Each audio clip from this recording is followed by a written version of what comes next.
Daniel Barnett, good to see you.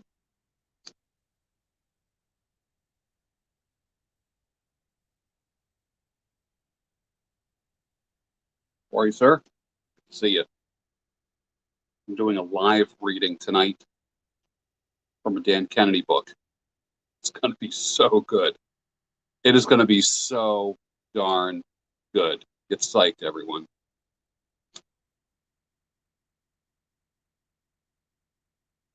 Get psyched. This is going to be good.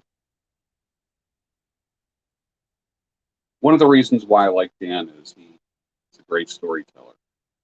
He communicates a lot of truths with stories.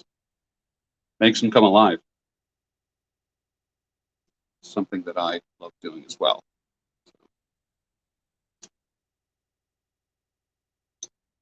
We'll wait till we have a fair amount of people here, then I'll start the reading. How old am I? I am 60. How old are you? DV, how old are you? Key Largo is in the house.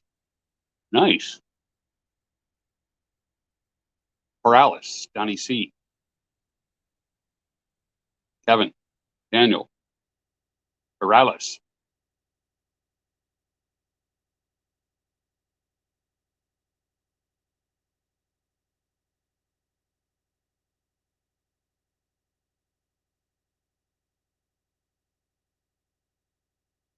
It is brutal hot out here. Brutal. Not as hot as Florida. T. Michael Boyle. Good to see you in the house. Patrick M. What's up with you, man? Patreon. Yeah, my first time too on Patreon. So, yeah. 420. Good to see you. DV is 35. All right. 35 is a good age. It's a good age. 73 degrees and 87% humidity in Arizona. Ah.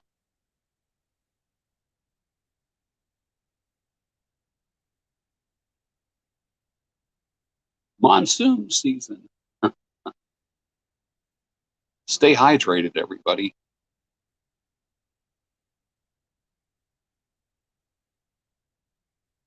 I'll start reading when we get a certain amount of people here. I don't think we're going to get 100 on. I don't think we're going to reach 100. It's too early in the day. Usually when I am much later in the evening, believe it or not, the later I go live, the more people I get watching me. That's just the way it is. I just tend to do stuff earlier. People say, well, you should start at 9 or 10. I'm like, what are you, nuts? Yeah, nothing is as hot as Florida. Seriously, nothing. Florida is friggin' hot. Tonight I'm reading My Unfinished Business by Dan Kennedy, but a sick story about associations. People you associate with and how it's good for you or bad for you. It's kind of like, can be kind of like a little horror story. It's wacky. Wait till I read it. You're going to be like, whoa. All right, so it's about 92. I got 92 degrees here on this. So it's not too bad. 92 isn't bad. I mean, I'm in a shed. I got the door of the shed open and this window. Whoops. And this window needs to be opened up a little bit more. Some air flowing through here. Yeah. Oh, there. See, automatically, I already feel cooler. Yeah. Just air flowing through. But the reading is going to be so badass. Oh my God. I read this today in my reading, and I thought there is like this is one of the books that I recommended on Patreon. And I just think I don't want you to go through the same shit that a lot of people went through. So I'm going to read you some things that are kind of like warnings about life. And yeah, you're actually going to love this reading. Love it. And you're going to learn something from it. It's not just entertainment. You're actually going to learn something.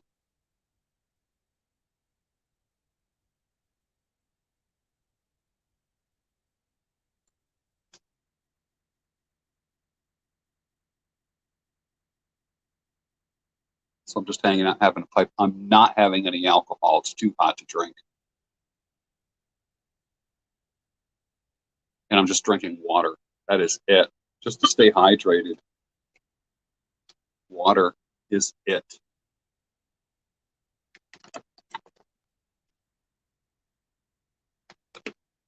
I don't expect a lot of people to join this early in the night. Just don't expect it. I think the most people I've had on the live stream was like 250 or 260. And it was much later in the evening. Much later in the evening. So, Barnaby Jones, of course I did. Are you kidding me? I loved Barnaby Jones. Buddy Ebsen? Heck yeah. Absolutely. I'm a child of the 70s, man. 60s and 70s.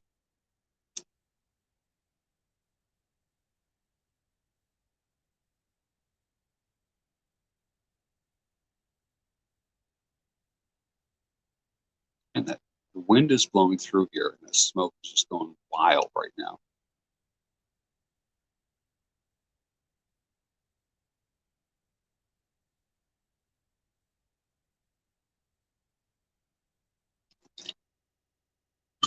Hold on 1 second. I'll be right back. Hold on.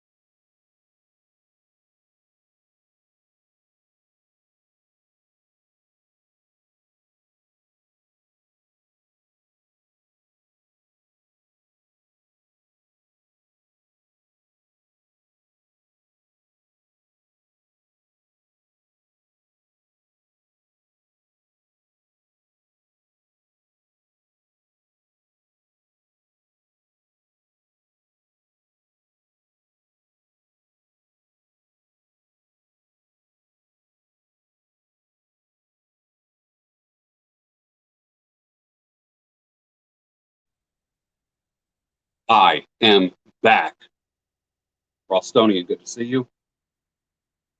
T. Michael Boyle. Oh, yeah. If you're not part of my Patreon, join. I made it like pretty cheap. There's some people that go like really expensive. It's $5 a month. Just shows, support for the channel, and I give a hell of a lot.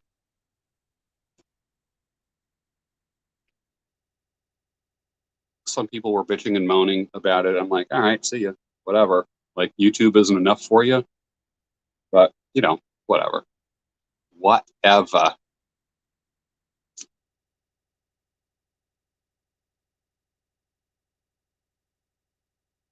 Was looking at Coach Red Pill. Shit, the guy's got like 3,200, 3,300 people. That dude is making like 20K a month, minimum 20K a month. Imagine that on Patreon, uploading twice a week and doing like a. Does he do like a Sunday webinar or something? I don't know. That's cool. It's a good business model for him. I think that works out well for him. Ralstonian says, I don't have a beard and don't smoke, but love beards without borders. You know what? It is, I will admit, it is a vibe, isn't it? It's a specific, I actually got to get psyched to do beards without borders. Like, not psyched. I mean, I got to get myself in a in a mental groove to do it. I just can't, like, the beards without borders mentality is not the mentality that you're watching right now. But it's not a tired mentality. It's not like at the end of my day when I'm like dragging my ass when I was doing those live streams, 9 o'clock at night, and I'm just have like zero energy. When I do Beards Without Borders, I have a ton of energy, a ton. It's just that my mental vibe, I just literally shift to a different mentality, and it reminds me of when I had the big beard when I was doing Beards Without Borders, and it just became a thing with a lot of people. The Daybreak show will probably come about I'm guessing, well, here we are towards the end of July. I'm not sure if I want to start it before the end of August or like right after Labor Day, but I want to do it 5 days a week. I'm only doing it 1 day a week on YouTube, only on Fridays, but I'm bringing back the daily show on Patreon. Yeah. Because I love doing it. It's just that I don't have time and energy to do it every day with my current schedule. It just wipes me out. Eventually, I mean, I did it for what, 3 straight years? 3? Am I in my third or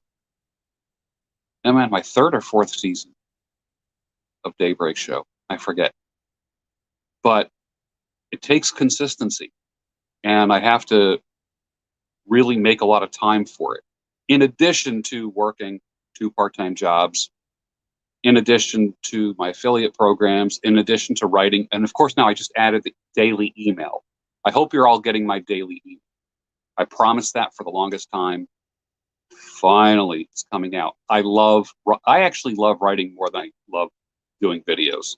I mean, videos are not far below writing, but I literally like, hold on a second. Actually, you know what I had?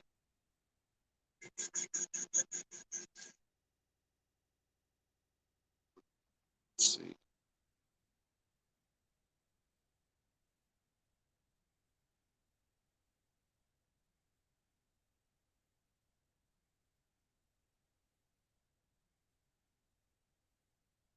Hold on.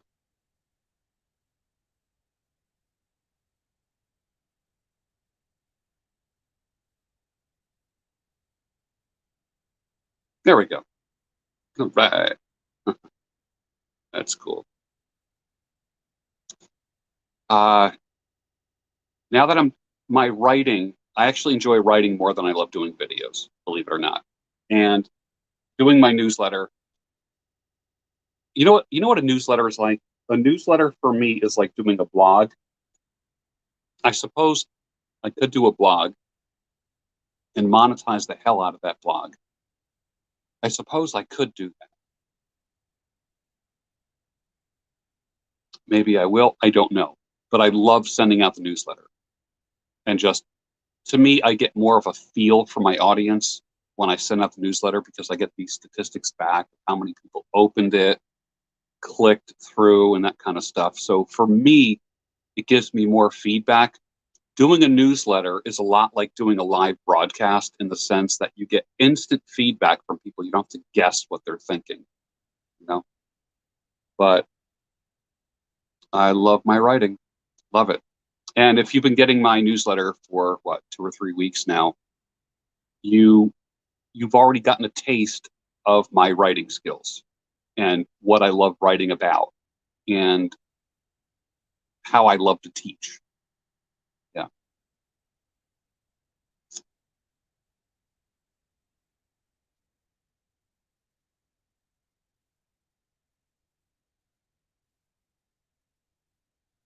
So tonight I'm doing a reading from a Dan Kennedy book, and I could not teach this lesson the same way that he writes it in this book. There's just no way. No way. You really, I was talking about it on Patreon yesterday morning, and so I'm going to read you part of it today. Really good. We'll wait till we get up there. And you're going to be my writing coach? Why do you want to be my writing coach? I've been writing for 50 years.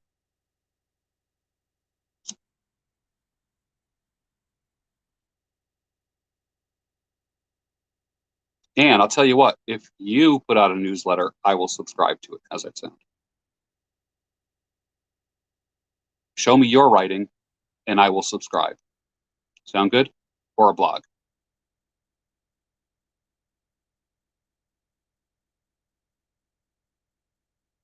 Or do you write, Anne? Do you write? Do you ghost write? You do stuff like that. The challenge from my coach, I'll tell you what, man, I am about a quarter of the way done, and I've got Monday, Tuesday, I got 4 days to get it done. So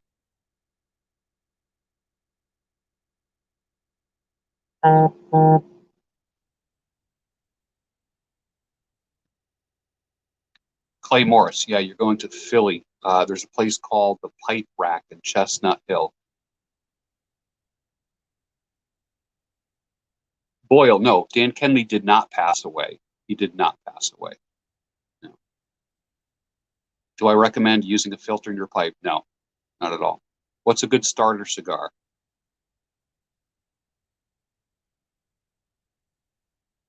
Try a Drew Estate. Acid cigars are good for beginners. Acid, ACID. Anthony, Anthony, Anthony. If you ever mention me and the V in the same sentence, I will block you. We don't talk about that here. You are fucking obsessed with vaccinations. Never fucking bring it up. Don't give me your fucking praying hands in your heart. Don't fucking do it. Keep your fucking obsession and your fear to yourself. Last time I will mention it. Tell me you understand. Anthony, tell me you understand or you get blocked. Crumb cake. Oh, was it from Missouri Meerschaum, Brandon? Yeah. Some people say, why are you getting so mad? Why are you so angry? Not angry. I'm not angry. I'm not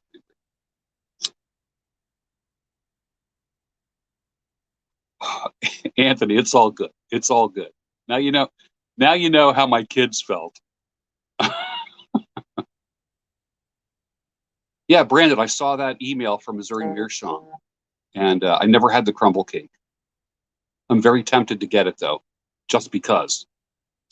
Some dude was mentioning, some guy on my Patreon was mentioning my author pipe, and he said, yeah, he was going to have some vanilla cream, and I'm like, damn, I like that. I'd say 2 years ago, vanilla cream. Who makes it? Is that GLP's tobaccos that makes that? I got that 2 years ago from Eddie Gray, Pipe Nook. You guys know Eddie Gray? Good guy. And yes, I have Presbyterian blend right up there. Right there. It's right there. The vanilla cream 2 years ago was such a great, I enjoyed it so much. I went through that tin and I only got a tin of it. I didn't get the large tin or bulk. I loved it. Loved it. And as soon as somebody mentioned it, it's like if someone mentions like a certain food, then you got to have it. This guy said, yeah, I'm smoking vanilla cream. And I'm like, vanilla cream? Really? And I'm like, damn, I got to get some again. Oh, I love it. Vanilla cream in this pipe right here is so good. Just the smell, the aroma, just the room note is crazy. Crazy. It is. Hey, did you guys like my chat with Clearview yesterday? Had a great chat yesterday about everything from the role of a woman to exercise, herbal stuff, faith. Did you watch that video? It was live. It was live. I didn't record it. I went live. When you go live with somebody, you never know how it's going to go. A live video can go downhill so fast, But I did a video yesterday with Clearview, and it was just great. I mean, she's, as gracious as can be. I mean, Brandon, Brandon, that's what I said. Honestly, that's what I said. You know, uh, Sun Arrow is here. That's right. You got married. Congratulations. Excellent. That's Robert Falk. Good to see you, man. Big fan. Big fan here. Colby, yeah, I get it. I understand. It's like people who drink coffee black and then like have it with cream and sugar. They're like, ooh, it tastes like candy. You know what I mean? So acid cigars are good for someone who's not used to cigars. Like the first time I tried like Haunted Bookshop here, I was like, ah. Now I freaking love it. But if the first cigar you ever smoked was an acid cigar, you'd be like, okay, I can get into this cigar thing. It's like with pipes. People usually start out with like Captain Black, right? Or like cherry tobacco, something that's like kind of like easy. It smells good or whatever, you know. So, and then you kind of like move on. Like now, I can't stand aromatics. I can't. To me, they smell fake. Whenever I smoke an aromatic blend, I literally taste chemicals. I just, ugh. There's only a handful of aromatics that I really like. One of those is Blood Red Moon, which I love. Yeah. Start of your summer shred. Good meal recommendations for a novice cook. Yeah, man. A ribeye and a big glass of water.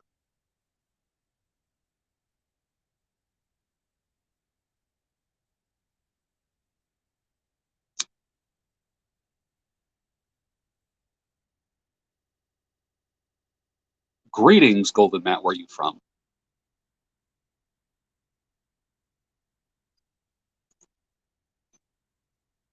Well, it's not so much the sweetness, Colby. What it is it's infused with oils.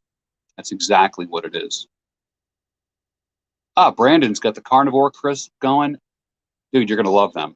It's sick. They're so addictive. It's sick. It's crazy. It's absolutely crazy. Yep.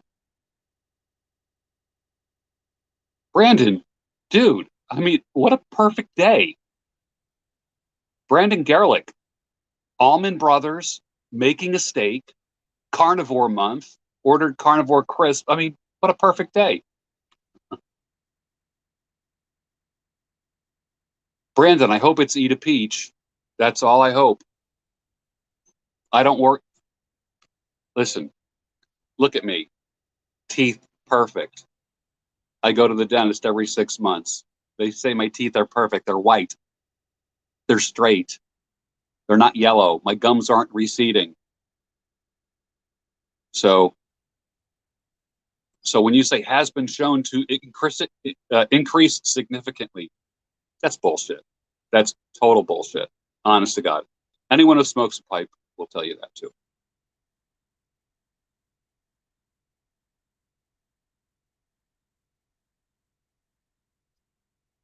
Denadine, my views on Isaiah 3:12. I'll tell you what, the Lord never changes, does he? Right? Is he the same today, yesterday, and forever? Am I right?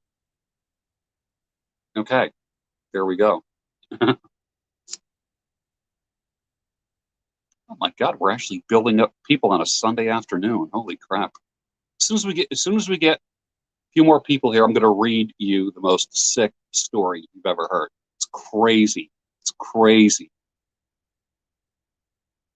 You know what causes gingivitis and periodontal disease? Not brushing your teeth, not flossing, and just not giving a shit about your teeth.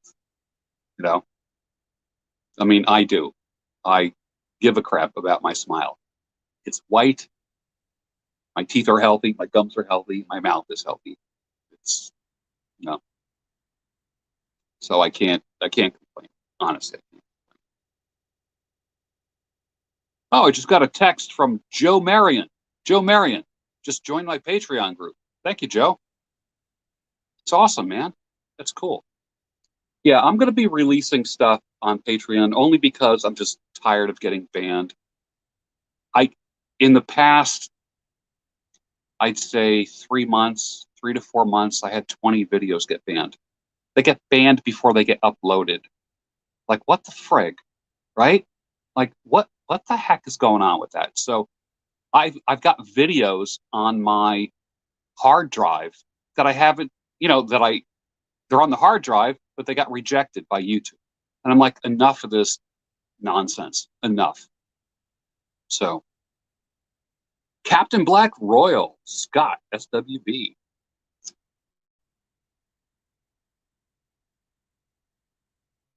McBaron plum cake. Yeah, I like that. I like plum cake. I got some right up there.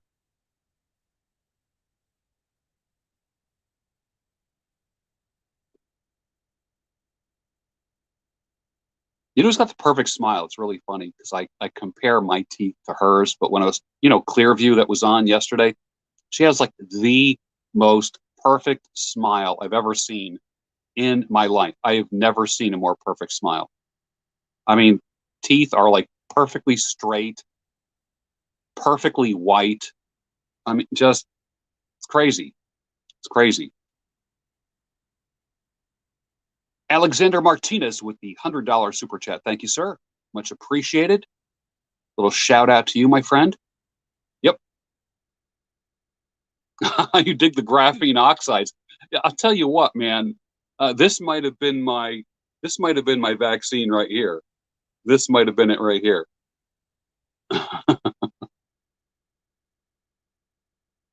You just got the beef crisp. Good for you, man. It's great stuff. It's sick. It's sick.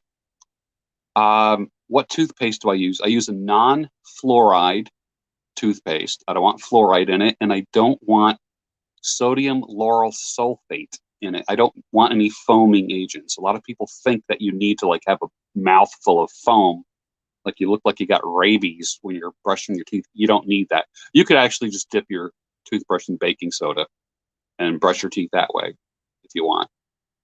But I don't like popular toothpastes at all. You could use coconut oil and baking soda, and add some peppermint.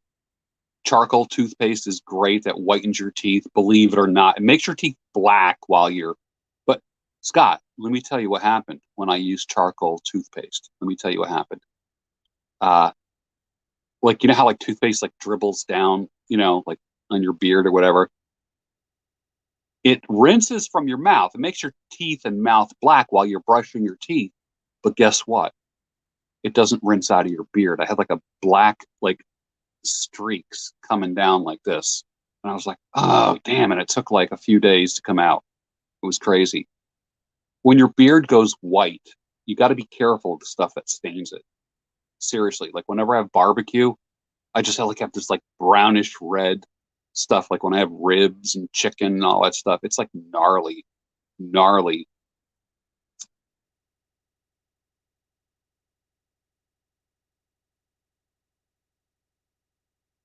It's crazy.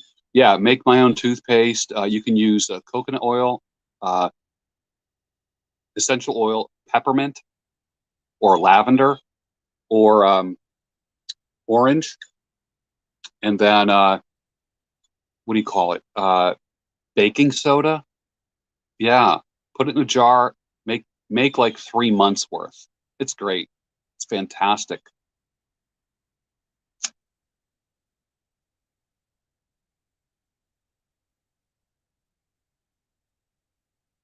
Deer jerky. I actually am making some, but thank you for the offer, Brandon. I'm actually making some. I have some venison in the freezer, and I'm going to half thaw it and then cut it into very thin slices when it's half thawed. That way I can cut it thinner and make the most awesome. And I like it. I like venison jerky. I don't marinate it because I like the flavor. A lot of people will marinate the beef because beef can be like boring, I think, you know. But I do like the flavor of venison. I kind of like that gamey flavor. Yeah.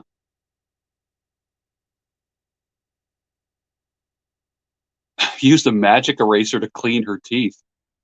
Hey, you know what else cleans your teeth? It's like this sanding block. All right. If you rub this sanding block on your teeth. It takes away all the stains, and it takes away your teeth. People are funny, man. You know what really works well on cleaning your teeth is cat shit. Seriously. If you find cat shit, if you ever find any cat shit, save it. Put it on your toothbrush and brush your teeth with it. It does such a great job of cleaning your teeth. Really, I'm not kidding you.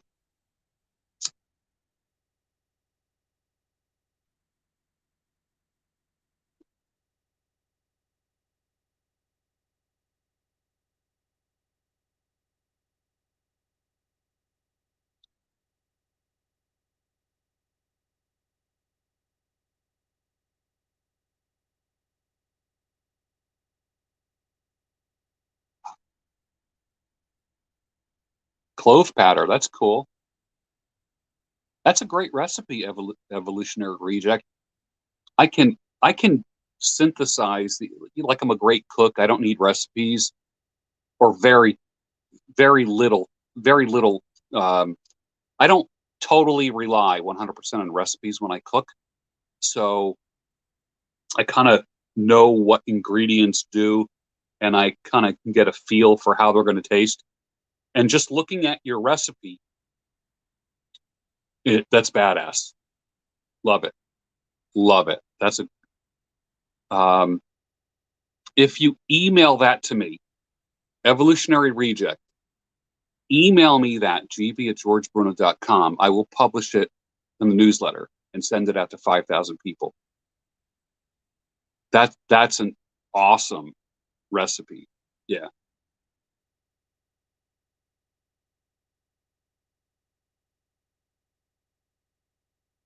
The Saltinelli. Yeah. Yeah, the kitty litter with the litter on it works really good because the litter really adds that nice abrasive touch to it, you know? Am I growing the big beard back? I'm growing it out. I never intended to grow the big beard. Like when I first started, I'm like, you know, and then just one day I said, screw it. And I just stopped shaving. That was fun. Enjoyed that. I've had three huge beards in my lifetime. The first two were when my hair was black. The one time was when it was gray or white, I should say.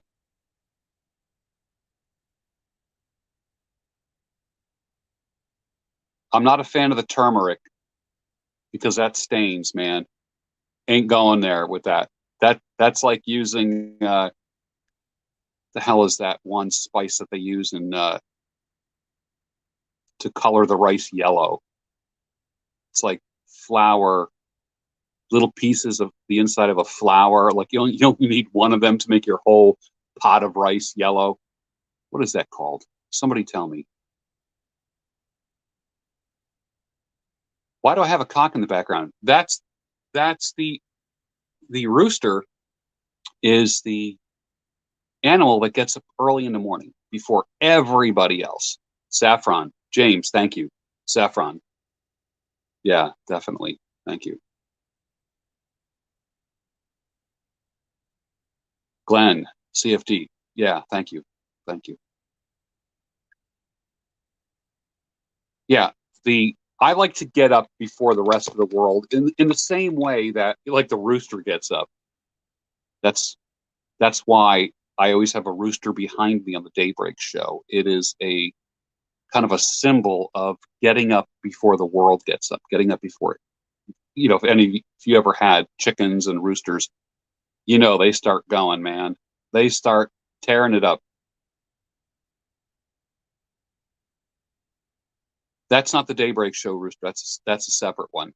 A friend got that for me at a went to like a Goodwill or a thrift store and saw it and she says, "This reminds me of you," so I got it.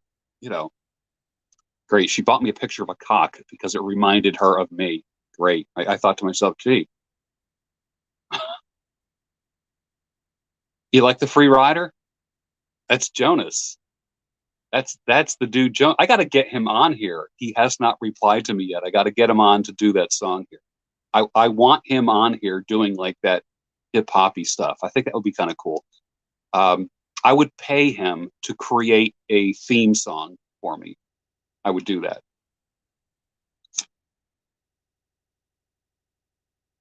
And he's German. You know, he's from Germany. So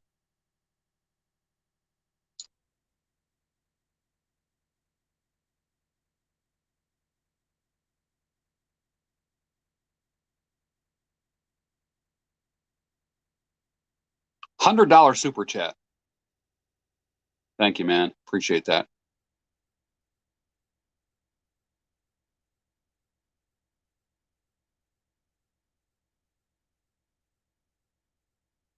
Just wait till you see what I'm going to read for you tonight. Holy crap. Just great stuff. Dan Kennedy stuff. Just wait.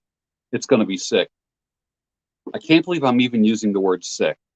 Like a few years ago, uh, you know the story of me and the word sick, right? I thought people were making fun of me when they said your your videos are dope or you're sick. And I'm like, and I actually got insulted.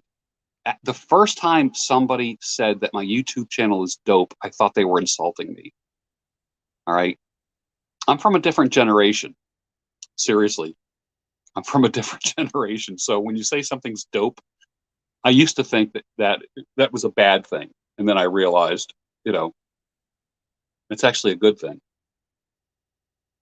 And I don't know what the cutoff is. Is it like 50? Like people like 50 and under, like the word dope is like a regular word that they use, and people a little bit older, you don't see them using it that much.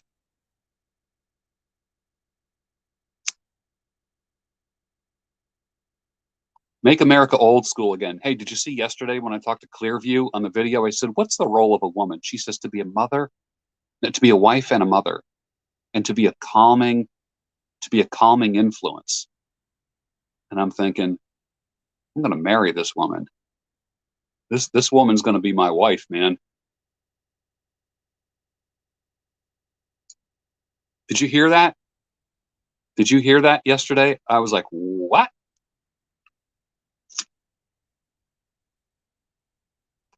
Because that can be like a really triggering question. You know, what is the role of a woman? Man, you can really set off people. You can set them off.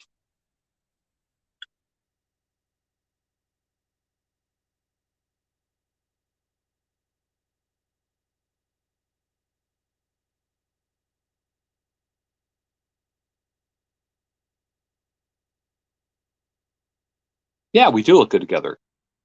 No doubt. No doubt. Um, about a year and a half ago, she came to Florida, spent some time with me. We went to the beach. We walked on the beach. We kind of hung out on the beach. She's not a Western woman by any stretch of the imagination. She's Westernized in the fact that, you know, she's a brilliant woman. She's an economist. I never, I didn't, I didn't get into that with her because she doesn't want to talk about her career, but she's an economist, like a really high level person, like super smart, like smarter than me.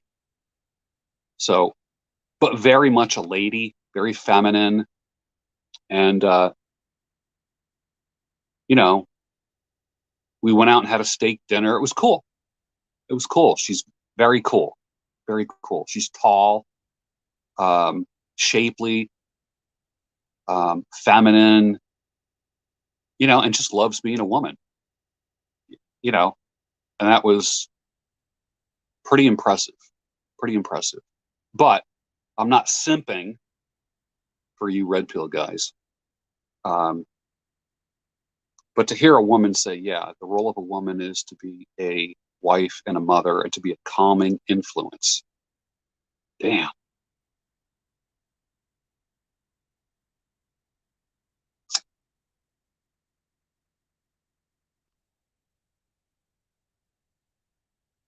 Zach, dark period. Listen to me. Bruno is my name. Bruno is my name. And I will tell you, helping you is my game. And I truly believe that. I used to do this for a living, okay, as a therapist. And that wore the shit out of me. I mean, literally seeing 30 people a week, one after another. I mean, I got burnt out, man. Uh, just, uh, just hated it. And doing coaching now, 10 people, 12 people, it's nice. It's nice. I see results in people. People are like making more money. They're healing. They're standing up straight. They're moving on in their life. I'm like, shit, I love doing this. And I don't go through insurance because whenever you go through insurance, like insurance reimbursement, they want to see all the notes. They want to see all the bullshit. They want you to give the person a diagnosis. I'm not diagnosing everybody. I'm not doing that.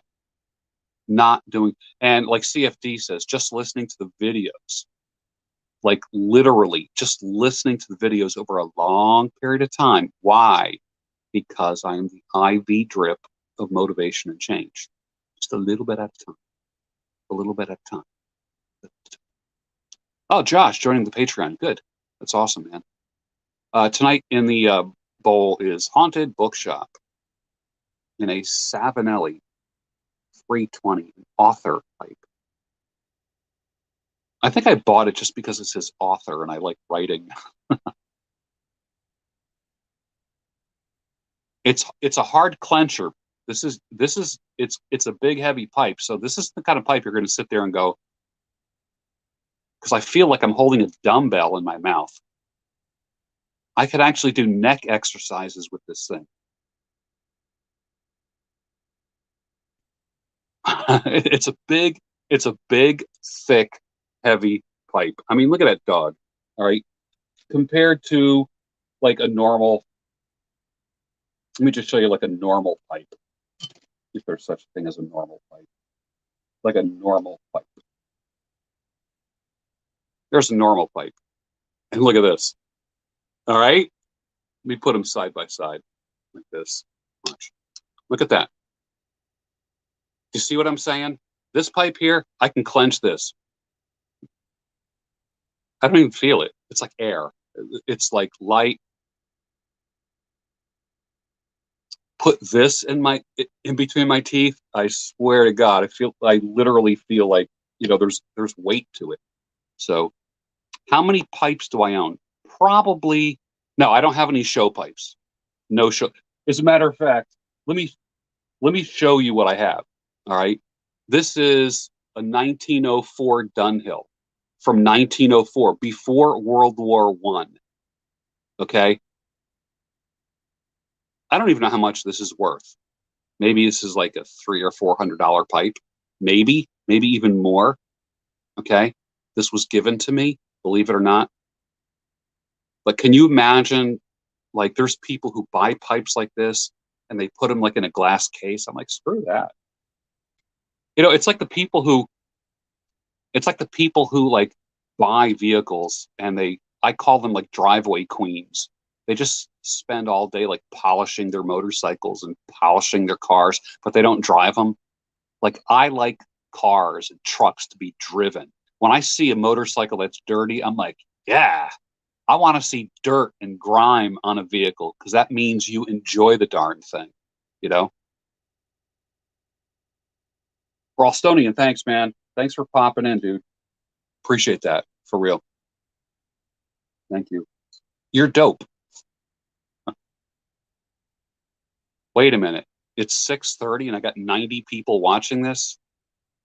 Is there like some weird were there freaking like chemtrails in the sky? Nobody ever watches me this early. This is a briar. This is a briar pipe. A briar pipe. But if I don't hold it with my hand, it's just like I said, it's just way too heavy. Way too heavy. But the reason why I like it as an author pipe, it's an author style, a Savinelli 320 author style pipe, is that this bowl is huge, massively huge. And I can write or type forever, it seems like, without like reloading, you know?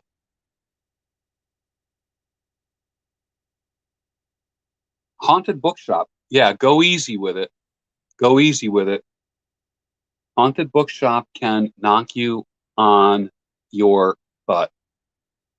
The nicotine in that is like, woo! I mean, you will not be able to even stand up the first time you have it. I'm serious.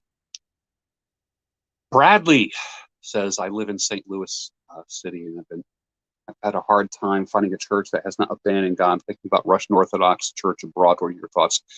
Let me tell you about the Russian and Eastern Orthodox churches. If you're used to like a lot of sing-songy stuff and happy, churchy, positive, like motivational speeches from the pulpit, you won't like the Russian Orthodox Church. The Russian Orthodox, Eastern Orthodox Church literally loves tradition, which I love. They love liturgy.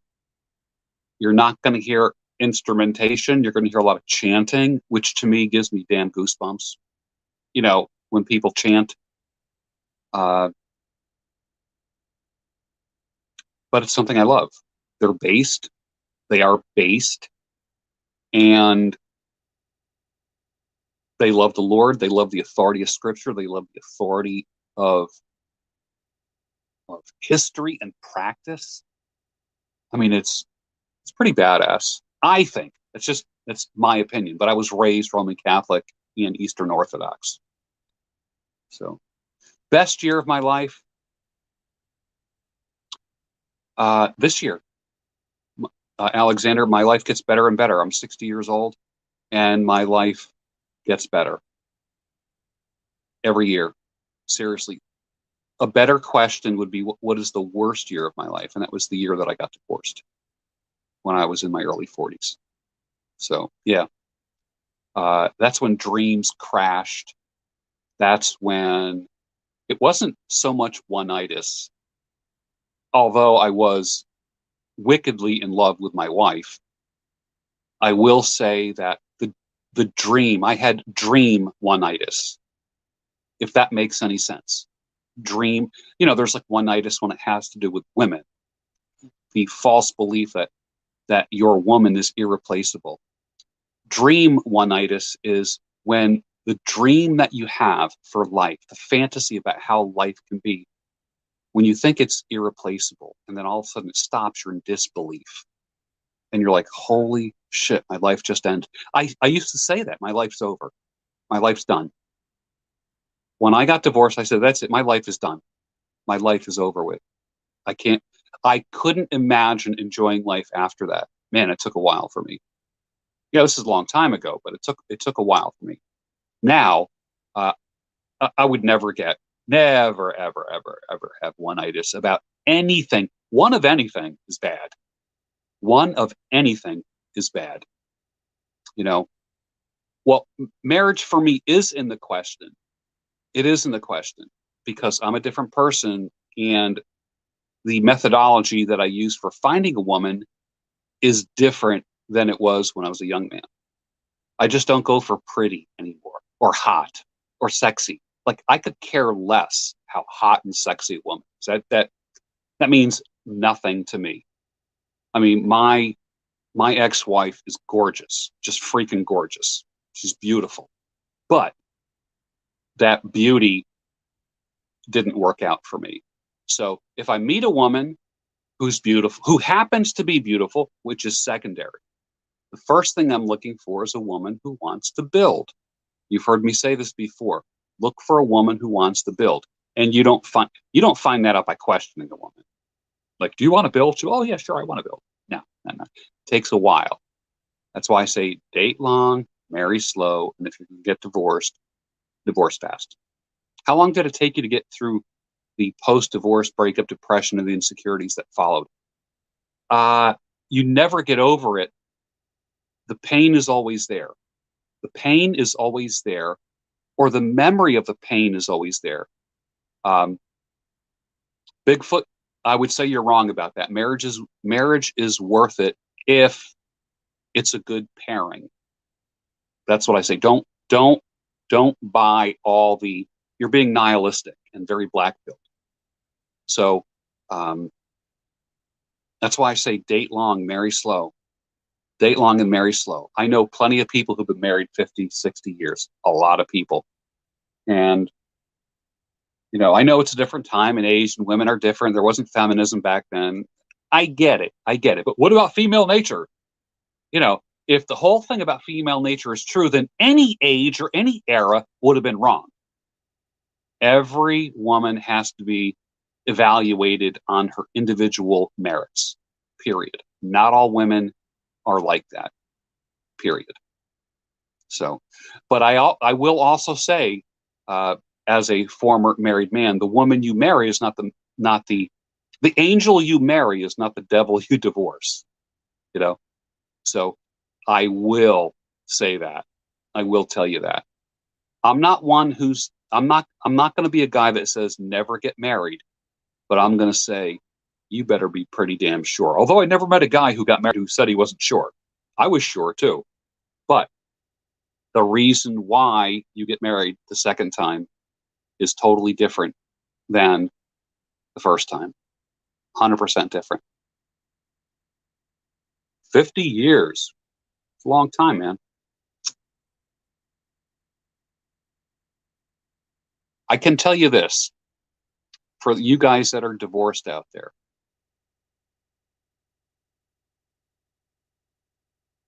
Listen close to this. Your marriage may have been a mistake, but your kids are not a mistake. Do not transfer the emotions and feelings for your ex to your children. It's tempting. It's tempting. Bigfoot, some of them, no, that's still Bigfoot. Don't ever mention the word narcissistic to me. That's bullshit. That's bullshit. We all are narcissistic. Every single fucking one of us is a narcissist. We all want the best for ourselves. Even you want the best for yourself. Even you. And you are entitled too, because you think you're entitled to a woman who's going to make you happy. It ain't going to happen, bro. You make you happy, not a woman. Let's get friggin' real. Someone's got to tell the truth. It might as well be me. Oliver says, good evening, Mr. Bruno. Great to see you. Any thoughts you can share on regarding knowing when a woman is truly interested in a man for a quality relationship? Date long. Date long, marry slow. Date long, marry slow. Seriously. See her through a couple different seasons of everything. And one of anything is bad. One-itis of your dream, one-itis of sources of income, one-itis with women. One of anything is bad. One is the most disastrous number. For real. Now, if I get married again and she dies, I will become a priest. Just because that's where my heart's at. Yep. Even one car is bad. Hey, let me tell you about the one car thing. Imagine someone gave you a car when you were, when you came of age, let's say like 17, 18 years old. They gave you one car and they said, this is the only car you can have for the rest of your life. Do you think you would treat that pretty different than thinking about, okay, when it gets to 100,000, I'm going to unload it? Do you think? What if you knew you could only have one car for your whole life? You would take care of that car. Well, guess what? The body is your car. You get one of these. You get one of these. That's it. Best, Drew, you got that right. Best excuse to start collecting cars. One car is bad. Hey, I was talking with Joe Baker. It was so funny. Joe Baker's the 80-year-old guy who watches this channel. He just got. I keep forgetting the BMW model. Is it a Z1 or Z4? Is it a Z1 or a Z4? I forget. The BMW sports car. Joe Baker got that BMW. He's 80 years old, and it's so funny. He said he'll get it. He said he loves it so much he's going to get another one, a Z4. Okay, thank you, Drew. I keep thinking, wait, the Z1 is a motorcycle, right? There's a Z1 motorcycle. Anyways,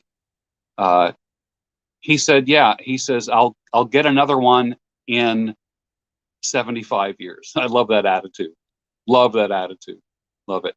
And his daughters told me, it was a chick magnet. That car's a chick magnet for him. He's 80 years old. Joe is 80 years old. Nice looking man, nice groomed white beard, drives the Z4. His daughters said it's a chick magnet. Come on. His daughters want him happy. They love the fact that women are drawn to him like that. They love that. Which goes to prove the point, what? Women are attracted to men that what? That other men want to emulate and that women love. That sounds very red pill of me, doesn't it? But there are some truths that are universal.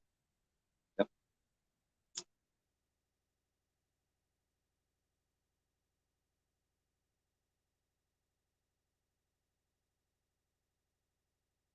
Let me tell you about Joe Baker. Joe Baker's 80 years old. When I got done talking to him, I said, great to talk to you, sir. To me, I'm 60, he's 80. To me, he's not my buddy, he's sir. He is sir to me. That's what I said to him. Great talking to you, sir. And that's the respect that I have for an 80-year-old man. I had a guy in his 70s write me. I don't want to give his name up because he's probably watching this right now. He's a happy grandfather. He says, I'm the father he never had. Now that's a trip, isn't it? So these are the things that I think. I think older men need to mentor the younger men. Older women need to mentor the younger women. It's biblical, it's right, and it's true. About to pack a bowl, a country lawyer, cob pipe, great afternoon. How can you beat a cob? Seriously. Like a lot of times briar pipes need to be like broken in and stuff like that. A corn on the cob pipe. Imagine a corn on the cob pipe. After you smoke it, you can eat it. A corn cob pipe smokes perfect from the very first bowl. I love that. I freaking love a good cob. Seriously, one of the best. Basically, this is a Missouri Pride with a bent stem on it. Perfect smoker. Perfect. Except the bowl is small. When do you get used to being called sir? Let me put it this way. I call an older man sir. This is what I do. This is my practice. I call a man sir. Now, you young guys, listen to this. Now, I don't mind you calling me George or Sultan or something. I don't mind that. That's how I promote myself. Okay? But I call a man sir until he says to me, please don't call me sir. Call me Jack. Call me Richard. Call me Joe. Something like that. That's what I do. That's my practice. Yeah, Emmanuel. Yeah, when people start calling you sir. But that's okay if a younger person calls you sir. That's fine. In business, I call everybody sir when doing business.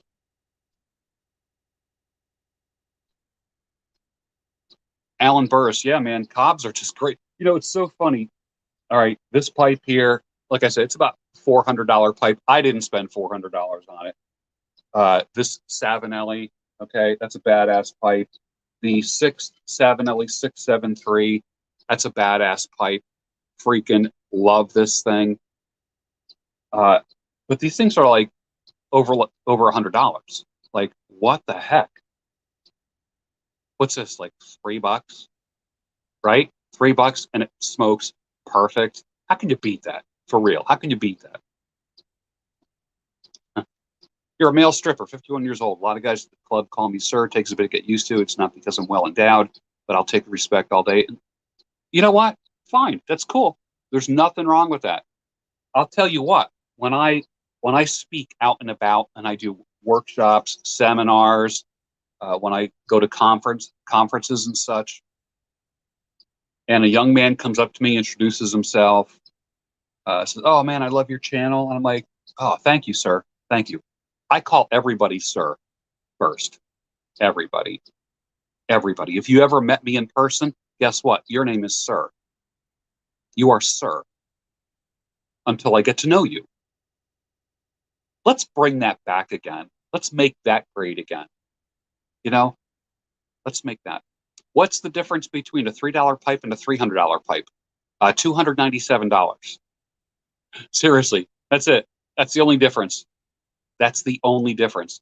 The function is exactly the same. I will tell you this though, that this 1904 Dunhill, this pipe here, smokes like a dream. I'm dead serious. It doesn't gurgle. It doesn't just always like the flame doesn't always go out. The draft, like the draw on it, is perfect every single. As a matter of fact, when I'm done with this, maybe I'll fire this up just because. Yeah, yeah, yeah, yeah.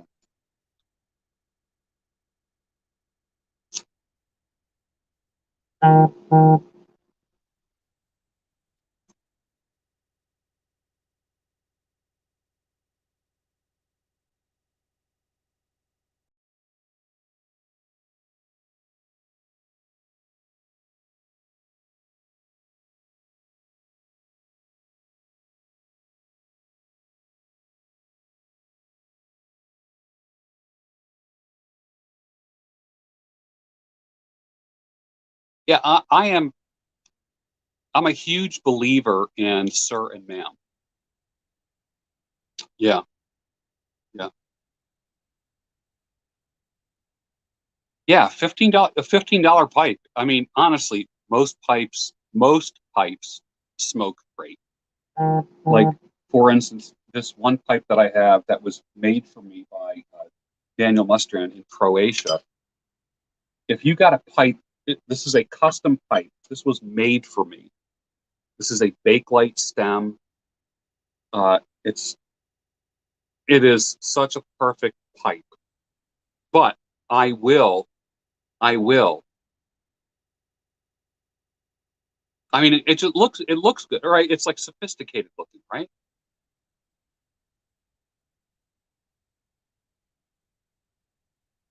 Okay. Whereas like this is a working man's pipe.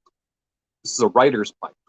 This is just like, you know, Emmanuel Sanchez. What is Beards Without Borders? It is a series that I do where I talk about wisdom and peace, which are the two most lacking commodities in this world. Peace is a commodity. And I have followers that live in grass huts in the Amazon. And I have followers that live in cinder block buildings in Palestine. I have followers that live in yurts. So log cabins, tenement buildings in inner city. I have such a wide variety of people. It's amazing. Is there a difference between a stem being straight or curved? Just the curve. That's it. It's just a matter of preference. Okay. For instance, even though this is not a pipe chat tonight, straight, straight pipe, curved.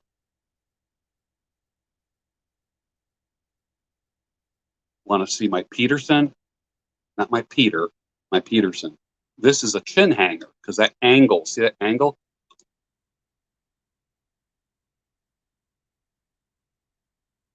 Now watch. This is gonna seem wild. I'll show you the difference. Watch. Like,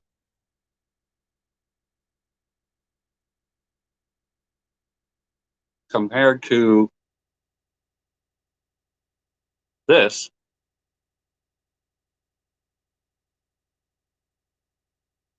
see? See that?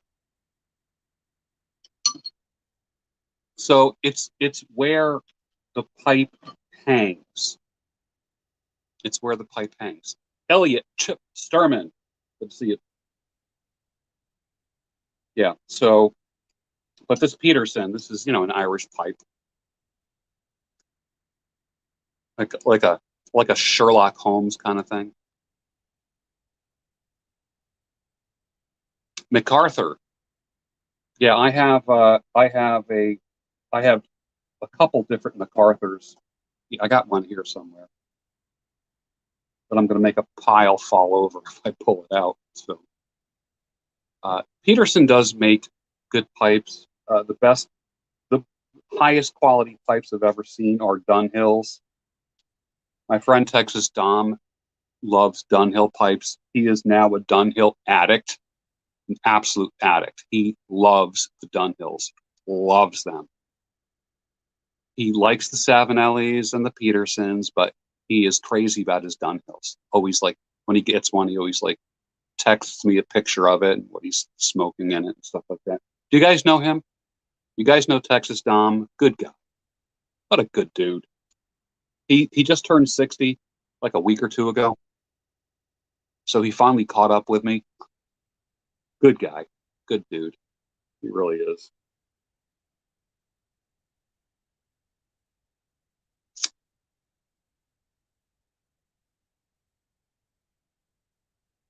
Claire G says, in your opinion, what are the great gifts a woman can give a man? I've been told not to give a man a gift, but I don't see why not. Men like books. A book. Give a man a book. Um, and a cigar and a nice lighter. You know, this is like a nice lighter.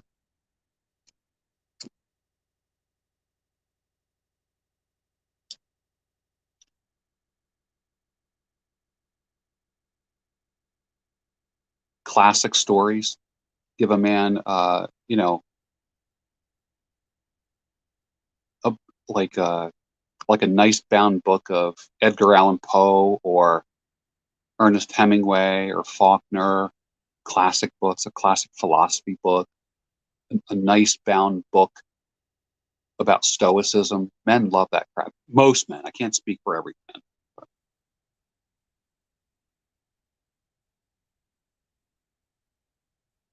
Colby, yeah, it's funny. That's funny. Sherlock Holmes and Frosty the Snowman. No one's ever called me that. Oh, you know what? I do have people used to call me Gandalf when I had the big long beard. People call me Gandalf, which kind of fit, right?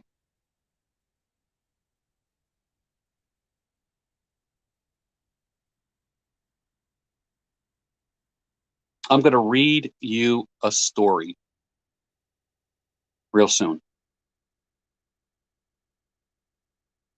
Yeah, Elliot, a valet tray. Yeah, where men empty their pockets. You put your change in like one little section, maybe your pocket knife in the other, and your pens in another. Yeah. You know what else men like is, uh, or would possibly like, is a fountain pen. That's a great gift for a guy.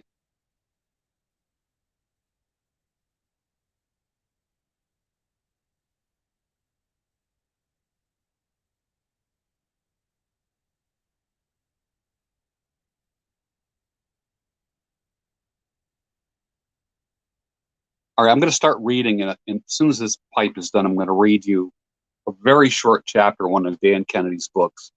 That's just phenomenal. And every man here is going to benefit from this. Every man. Okay. Even if you're not a reader, I want you to be a listener tonight.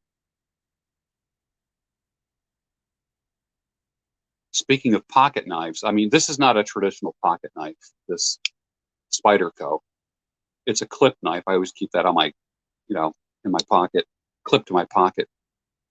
But a classic, like a Northfield knife, a Benchmade knife. Love that stuff.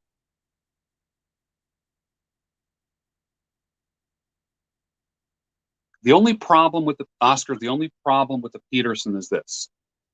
Well, for me, that this pipe here, in order in order to light it, I got to get the flame like near my beard, and more difficult to light. When I had the big beard, I did not smoke this at all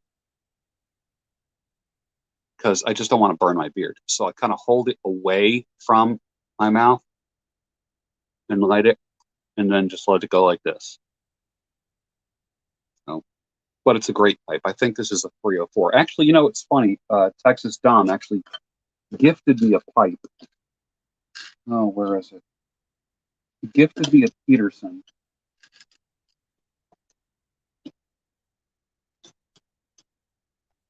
Where is it?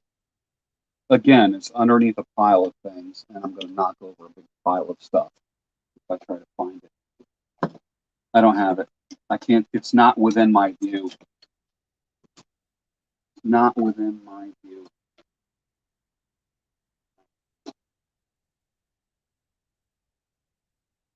Another thing you pipe guys would like is a Tim West. Get a Tim West. This is a lambskin tobacco pouch, which is completely badass. Soft. I mean, it's soft. This thing is like butter.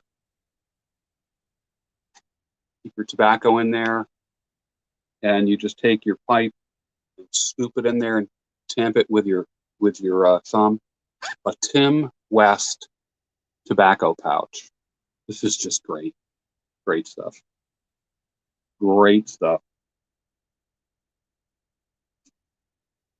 All right. I think I'm going to start reading. Let me take a sip of water first. I've been talking a lot.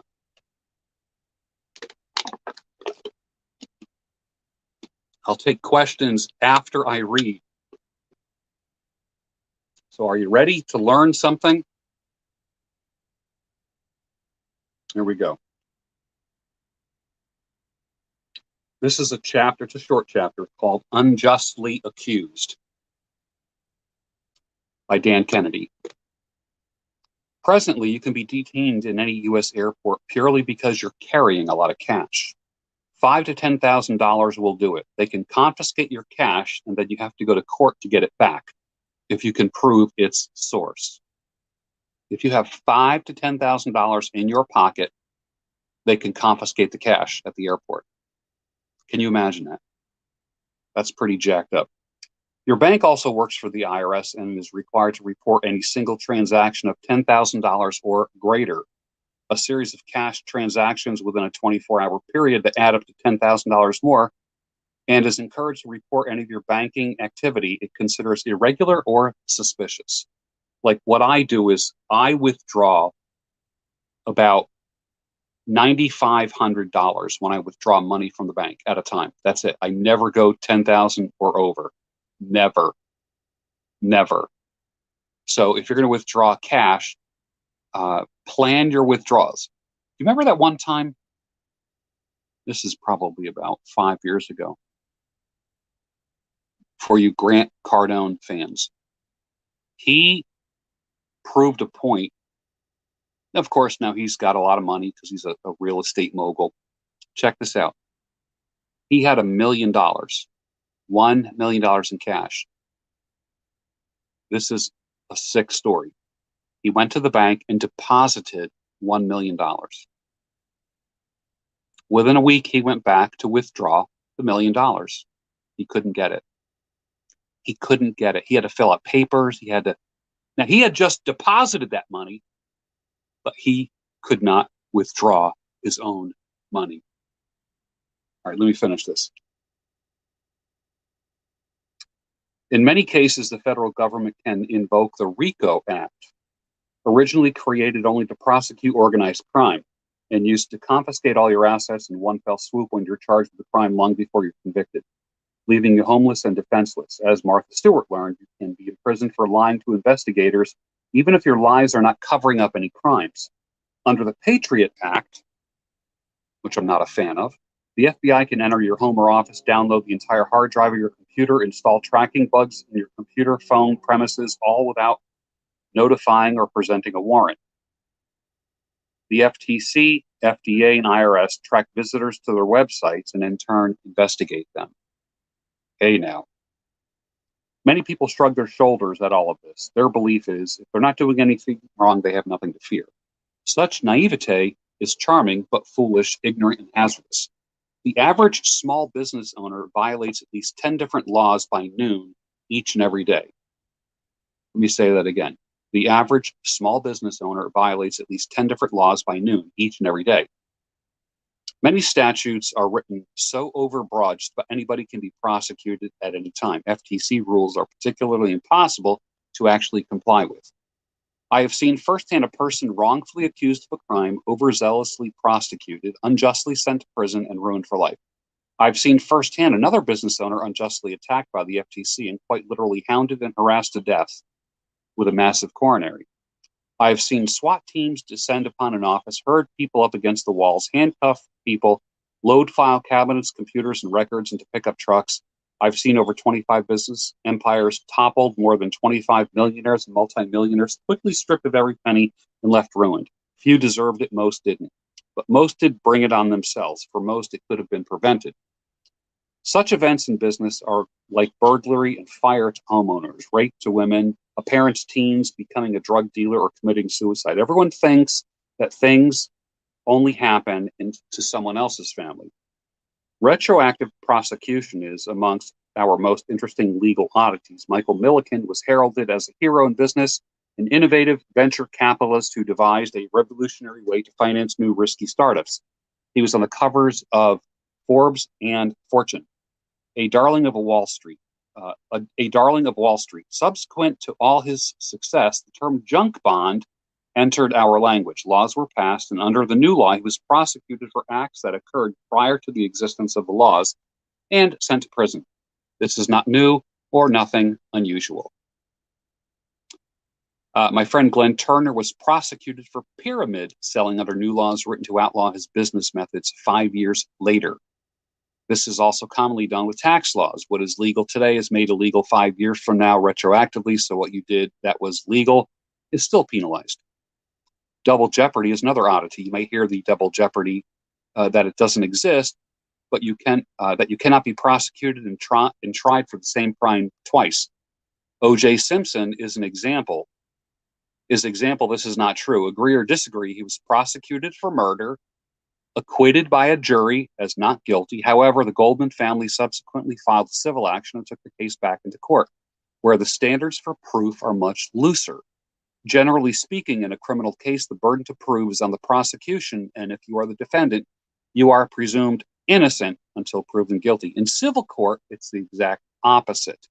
You are presumed guilty, and it is your burden to prove yourself innocent. Thus, in Simpson's case and many others, the defendant judged not guilty in criminal court is subsequently judged guilty in a civil court. Assets are confiscated and the life is ruined. Most people feel strongly that justice was not served by the not guilty verdict with O.J. Simpson. What most people do not recognize is that justice was not served either by subsequent civil prosecution of the acquitted Simpson for the same crime. Yeah, Richard Jewell, 100%. 100%. In business, entrepreneurs need to be cognizant of their true legal risks. The more visibly successful you are, the greater the danger. The more renegade you are, the more jealousy and ire of peers and competitors arouse, the greater the danger. An inner circle of mine, Dr. John Barrett, puts it this way: the higher up the tree you climb, the more your naked pink ass sticks out. Holy crap. If you happen to be in a genre like mine, telling people they can get rich, the danger is multiplied 100-fold. I have avoided telling the great unwashed masses they can be millionaires, instead focusing only on people who already own businesses, focusing on teaching marketing. I have clients who play on bigger, broader fields, and frequently I give them cautionary advice that they generally do not welcome. My first piece of advice is to avoid anything that might land you in a criminal situation as opposed to civil, or regulatory agencies enforcements. This means, for example, not drinking and driving, not consorting with strange women, not engaging in exotic tax avoidance schemes, not lying to investigators. If you wish to engage a prostitute, it's best to go to a Nevada brothel. Don't be Hugh Grant and pick up a streetwalker. If you want to drink while on the town, hire a limo and a chauffeur. If you can't stand seeing your ex-wife carouse with drug users and engage in openly promiscuous sex, even in front of your children, hire the best lawyer money can buy and sue for custody, move to the opposite end of the world, and resist the impulse to murder her. That's funny. If your company is worth $1 billion, resist the temptation to jerk around with insider trading deals for 40,000. In your business life, yeah, think about that. If you have a $1 billion business, they will nail you on a $40,000 charge, not the $1 billion, the 40,000. In your business life, avoid high-risk activities subject to criminal prosecution, such as securities fraud. I told you this is good. My second piece of pure business advice is this: prevent unhappy customers from complaining to anybody. Sell with unconditional guarantees. Honor them without caveat. Never make it difficult for a dissatisfied customer to get a refund. Refund even when warranties have expired, product is returned, damage, or the consumer is otherwise wrong. You cannot unconditionally guarantee what you sell. Stop selling it. If the people sell to abuse such guarantees to such an extent you cannot operate your business profitably, stop selling to them.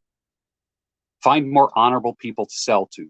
Do not permit an emotional response to complaints or refunds. Let me say that again. Do not permit emotional response to complaints or refunds. Manage it as math within acceptable range. Banish the customers that cannot be satisfied, but never, never, never, never, never refuse or delay a refund. This is from the book called My Unfinished Business by Dan Kennedy. The third edition. You got to get the third edition. When this show is over, I'll put the link for the book down below. Okay.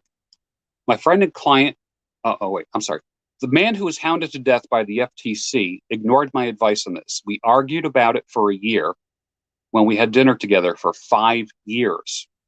He had unconditionally given refunds rather than requiring a dissatisfied buyers, or I should say, had he unconditionally given refunds rather than requiring his dissatisfied customers to meet certain conditions, it would at most have cost him $1 million of the $9 to $10 million he was making each year.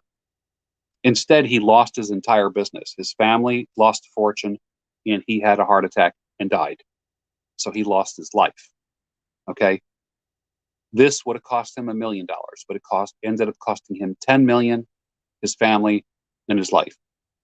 My friend and client, who had his entire business destroyed and narrowly escaped to stay in the Arizona State Penitentiary, attracted the attention and then the ire of the Arizona Attorney General's office as a result of 5 very aggressive, vocal, unhappy customers that were denied refunds.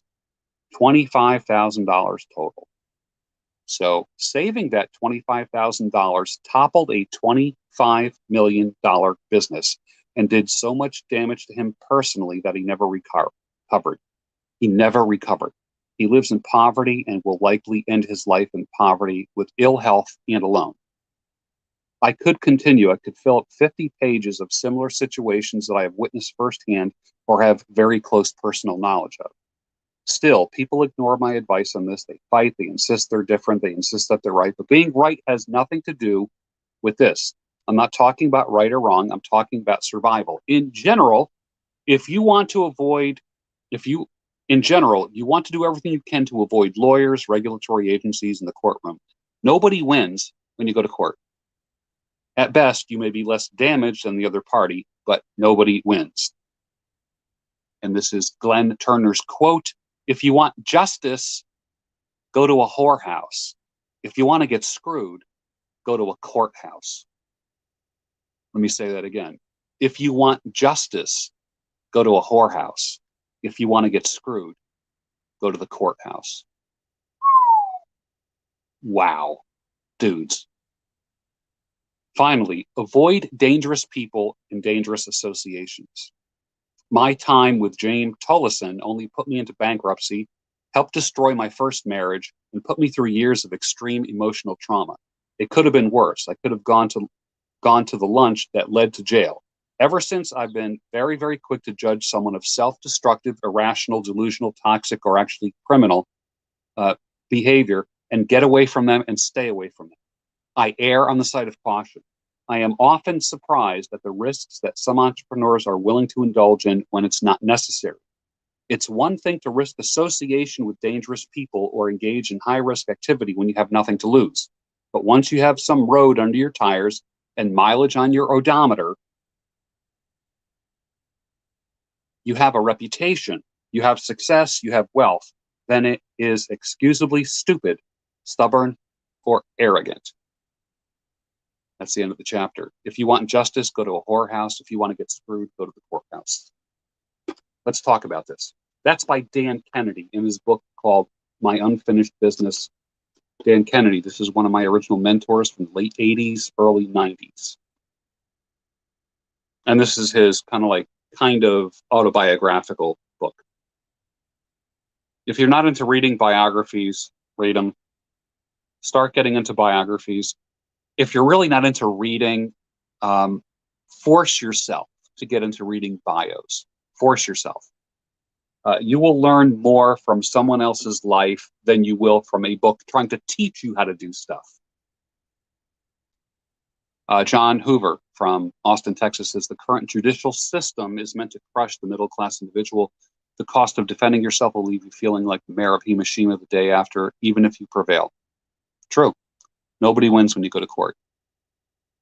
Yep. So let's talk about that. Let's chat about that.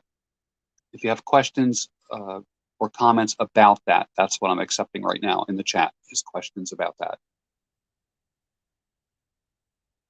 Or comments about that, intelligent comments about that, with an emphasis on intelligent.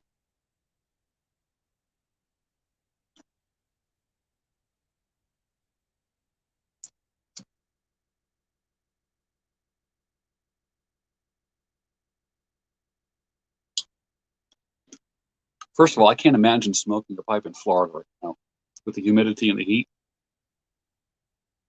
Can't imagine it. Can't imagine. For me, Florida, I would have to smoke a pipe early in the morning or late at night when it's cooler. Just during the day when it's like 100 degrees and humid.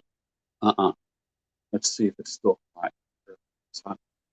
Yeah, it's still 91 degrees. Still 91.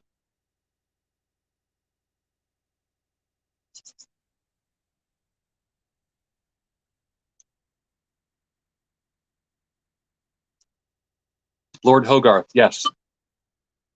You're absolutely right, and I speak as a lawyer. I'm starting a lawyers group real soon, like a Zoom group for lawyers, kind of like a red pill lawyers group, and I welcome you to join it.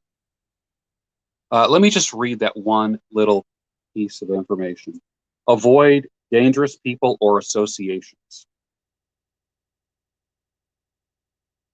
Avoid dangerous people or associations. I'm very quick to judge someone who is self-destructive, irrational, delusional, toxic, or actually criminal, and to get away and stay away from them and err on the side of caution. Holy shit. Holy shit. Same thing goes with women, dudes. Avoid the self-destructive, irrational, delusional, toxic, or criminal. What the hell are you guys doing hooking up with these kind of women? But I love her. You better love poverty, too, in the jail cell. You know? Unbelievable. Unfreaking believable. Yeah. Yeah, I'm starting a red pill lawyers group. Probably no more than 12 people at a time. It's hard to have a group. I want to call it like sanity, clarity, and reason for attorneys. Because if I'm running a Zoom group and there's 12 heads on there, I want to be able to hear everybody out. And I want everyone to benefit from each other's stories, not from your law school professors. I want you to hear from each other. Yeah.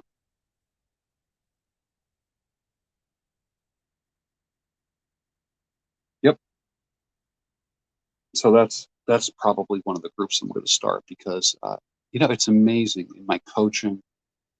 I have attorneys, police officers, firefighters. You think I have like a lot of really educated men, like really educated men, PhDs.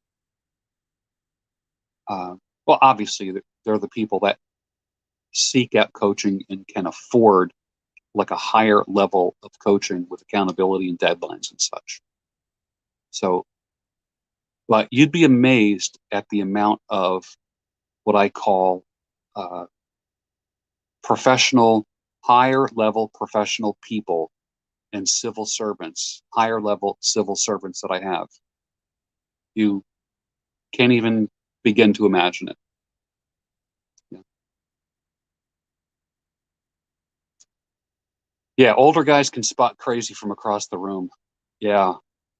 Oh yeah.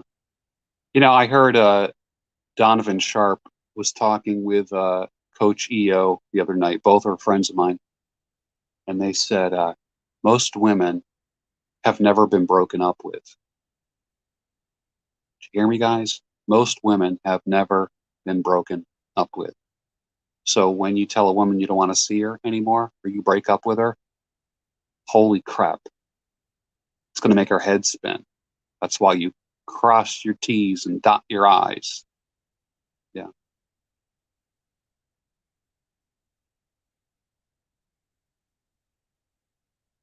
And I will say this though, a lot of it is the what I would call when it comes to women is it's the westernized women that not all, not all, but many are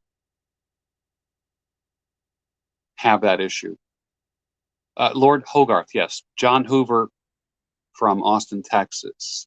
Uh, I won't reveal much more than he was working at the highest levels, the highest of the high levels. So that's why we like John on this channel. John's not full of shit. John knows what he's talking about.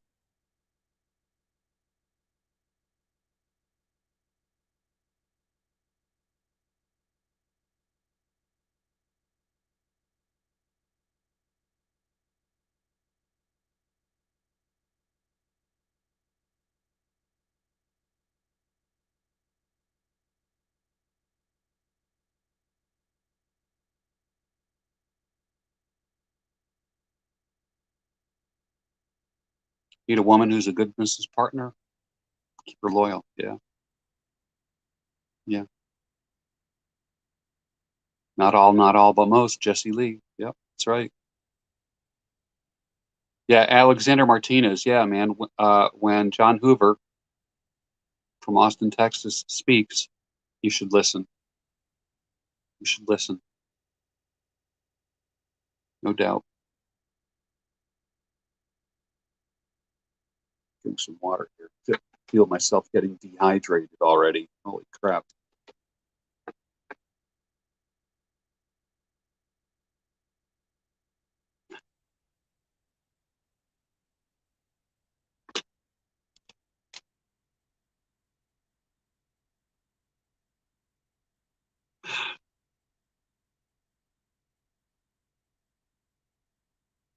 Well, was that a good read or what?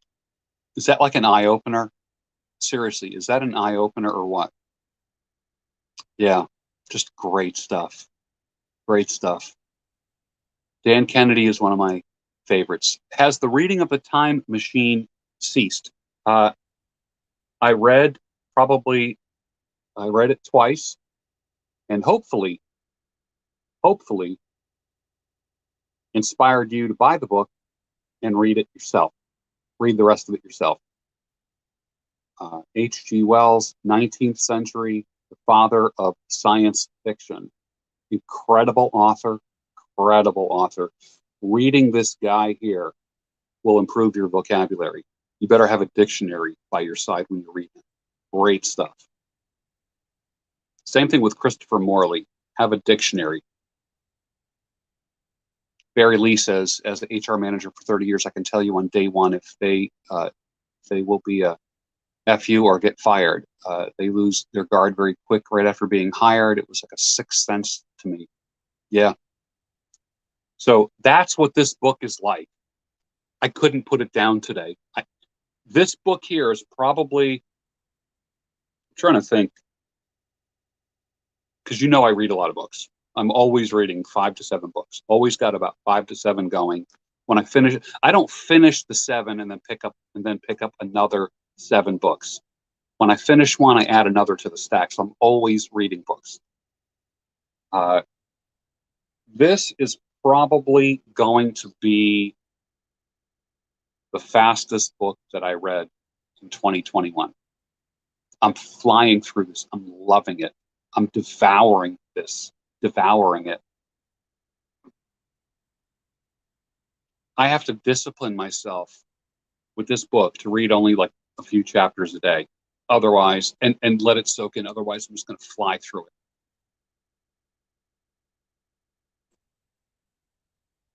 Elliot Sturman says, I keep the existential aloneness thing in the back of my mind. When things fall apart, you experience it alone. Yeah, I was, the guy Joker, whose channel is called Better Bachelor. He talked about the dying alone myth, like the fear of dying alone, and he basically destroyed that. He basically destroyed that thing where like you could still be surrounded by family and a wife and all that stuff, but you still feel very alone when you're on your deathbed. And most people, think about this, most people die in a hospital these days. It's not like you're dying at home in your own bed and your family's all around you and everyone's like surrounding you, waiting for you to take your last breath. Right? Think about it.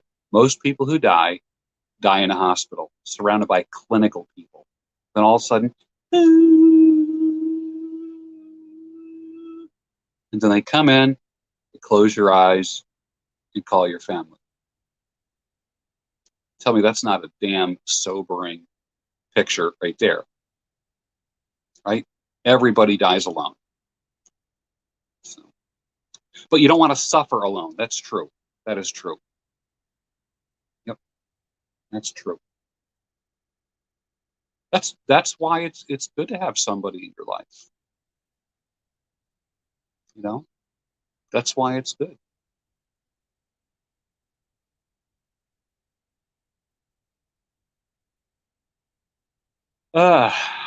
Gaming says cats are awesome. If I can't find a woman, then I'll go for a cat or two. Pets are cool. But who's going to take care of your cats when you croak? Here's the thing. Because I love animals so much, I have friends that say when they die, will you take care of my dog? Will you take care of my cat? Literally, I've had friends, and I'm like, I got to go easy on that loving animals stuff. Otherwise, I'm going to have a farm.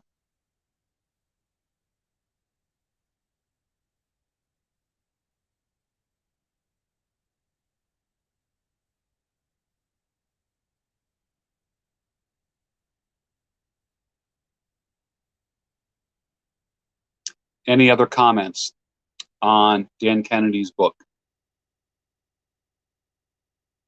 When this invest in pet food, oh my God, yes. Oh, yeah. You think I'm kidding? Invest in pet food, Purina, and the like Petco, PetSmart, and all that stuff. Seriously. Josh Westbrook, yeah, they act like they did me a favor when they finally let me have my money. Isn't that weird? You got to find that video of Grant Cardone's. You got to find that video. You have to find that video where he literally deposited $1 million cash. He deposited and then came back a short time later and wanted to withdraw that money. He wanted to withdraw his own money, and he couldn't. Pretty crazy, huh? Isn't that nuts? Isn't that nuts?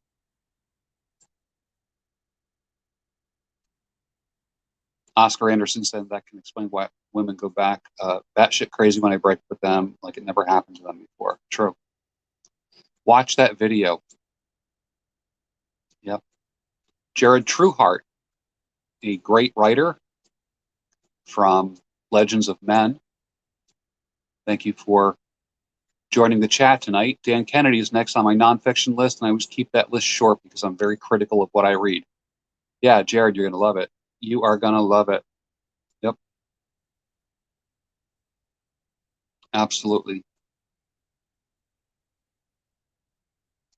Well, whenever I have, whenever I have um, uh, tried to withdraw any larger amounts, they say, well, let us know like a week ahead of time. Seriously, is that just crazy? Is that crazy? That is crazy. Let us know a week ahead of time so we can have the money. It's nuts. Absolutely nuts. The book is Dan Kennedy is probably one of the best business mentors that ever lived, ever, ever, ever, ever, ever. And you would love his autobiography. Love it, love it. It's an easy read. You'll read it fast, but don't be tempted to fly through it. Read it slow. Like I said, this could easily be the fastest book that I've read. So be careful. Be real careful with that. You want to learn from that book. That's why I read books like 5 times. That's why I read books like 5 times. Yep.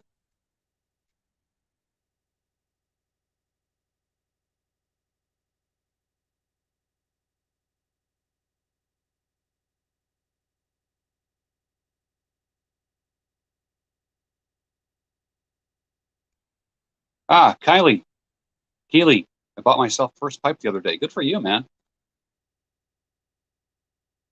That pipe is going to help you contemplate. As a matter of fact, I'm going to have one last bowl before I end the broadcast tonight. One last bowl. What am I going to have? Let me just kind of think about what I'm going to smoke in this bad boy.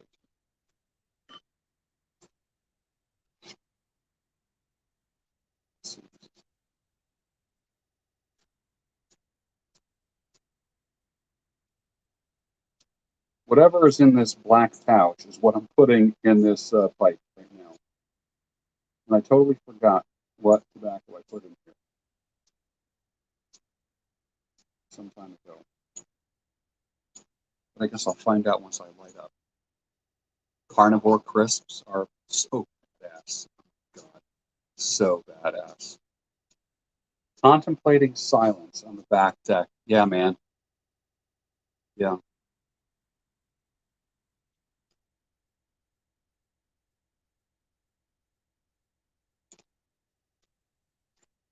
You got to read the classics like every 5 to 10 years. All your favorite books read every 5 to 10 years.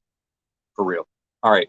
I'm going to be puffing on a 104-year-old Dunhill. Look at that. It's like brand new. It's beautiful. 104 years old.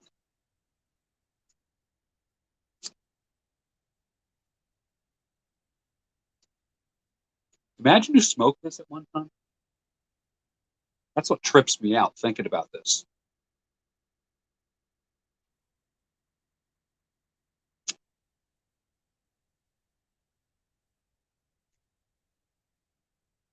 1904. Holy crap.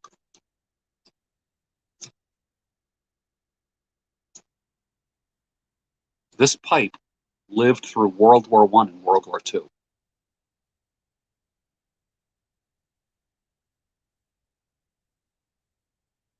That's no joke, right?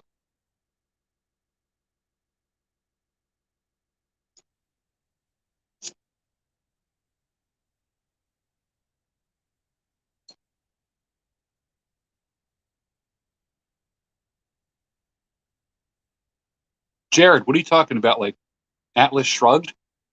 Something like that? Or Gulag Archipelago?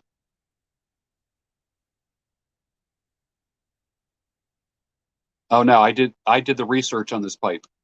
I looked up the serial number of this. That is a gold band on there.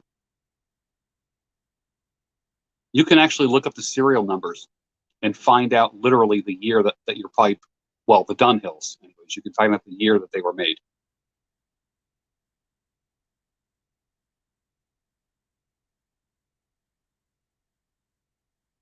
You know what I want to do? I would love to take a picture of it and close up of the serial number and send it to Dunhill and say, tell me about this pipe.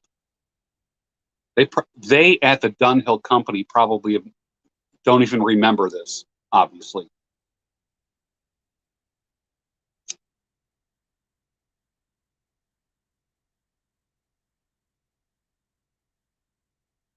Romance of the Three Kingdoms, Outlaws of the Marsh, never heard of them.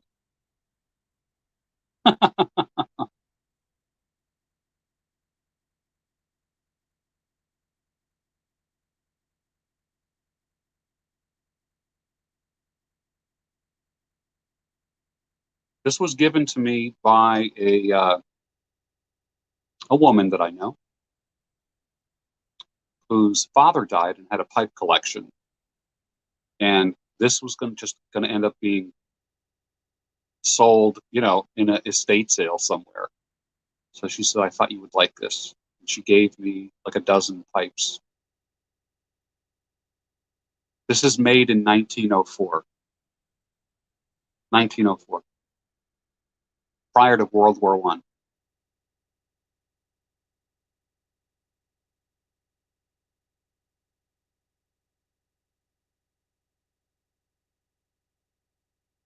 Who and what inspired me to become what I am today when I was a child? Probably a semi-fucked up childhood.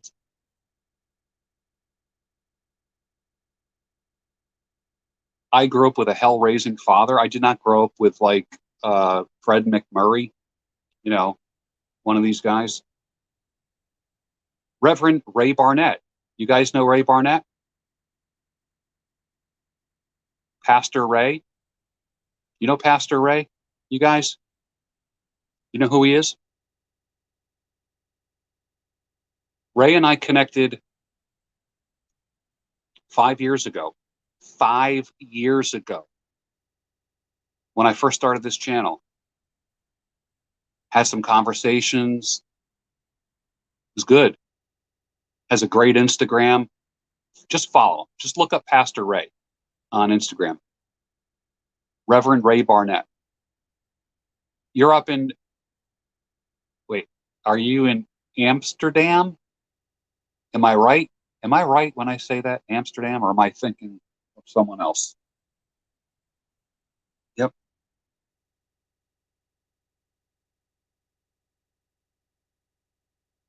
I don't hold the smoke in to get the full effect. Sorry, man, you can. I don't.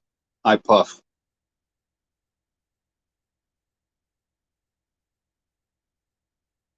It's not too late to start puffing a pipe. Ah, I was right. Amsterdam. That's awesome. My memory isn't as bad as I think it is.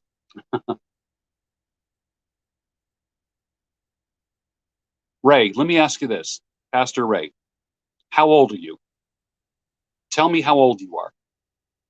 I know you're older than me. Tell me how old you are. Because I'm going to share something about you.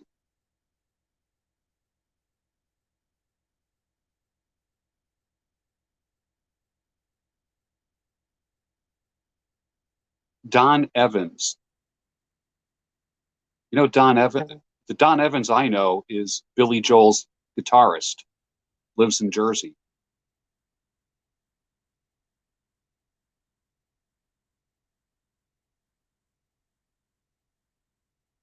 All right. Okay. Listen close. Pastor Ray is on right now. Reverend Ray Barnett, Amsterdam, New York. 67 years old. All right. I'm going to say something. Get ready for this. All right.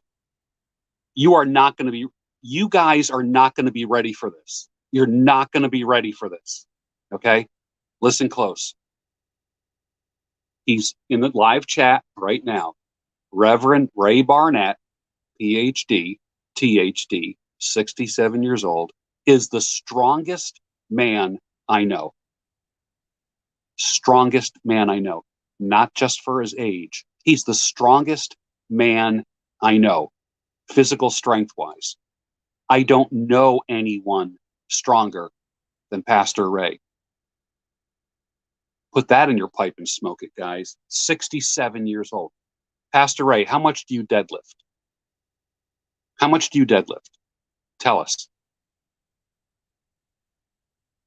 I have watched some of your videos, and I just sit there and I go, God, that's like superhuman strength. Superhuman strength. How much do you deadlift? Tell me about some of your lifts. We have a lot of guys on here right now.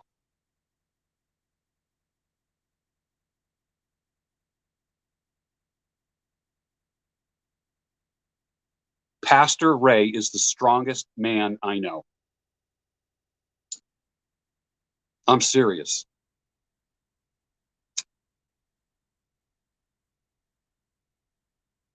This tobacco is dry, man. This was dry. This was in my truck. This pouch was in my truck. That's why I'm having a hard time keeping this lit. There's zero moisture in it.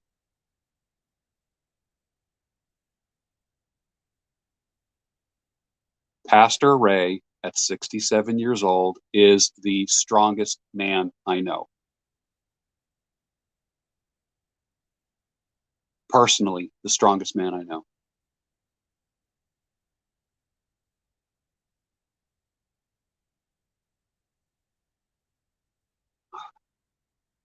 .99 to 100% strength. The 99 to 100 100% percentile strength for his age and weight.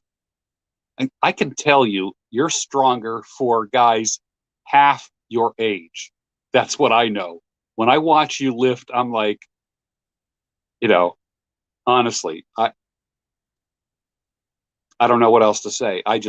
My jaw drops when I watch some of your lifts and the number of reps that you've done. I'm just like, what? Like, what? I'm serious. Dolly from Palm Bay, how are you, dear? Good to see you.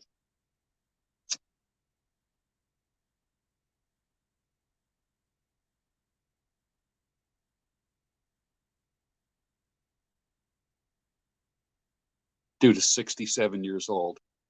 I lost track counting the plates on that bar.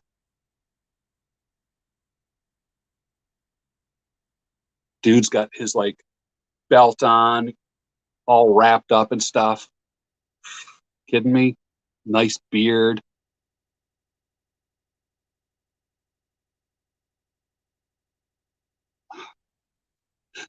Dudes, 315-pound shoulder shrugs, 125 reps.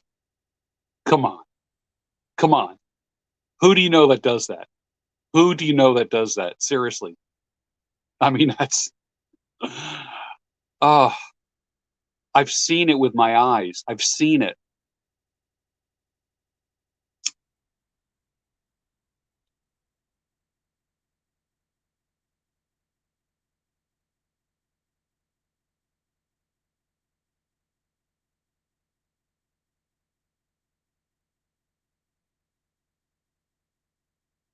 No steroids. Yeah.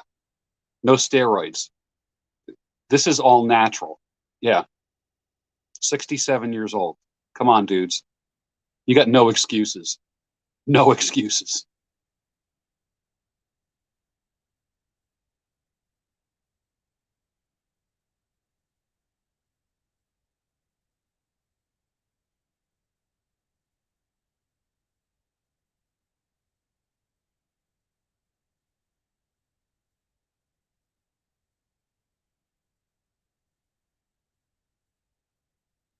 Steven Texter. Yeah. Great Instagram. Yeah. On Instagram, I think it's Pastor Ray. Am I right? Pastor Ray.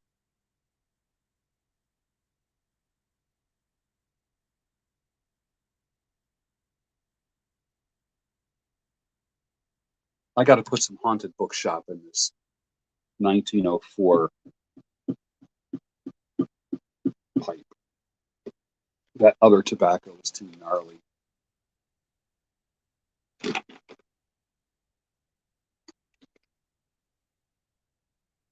Job offer last Friday with $5 pay raise, better schedule, better benefits. I'm putting my 2 weeks notice in tomorrow. Grind every day. We give you a little fist bump, bro. Good for you, man. Good for you.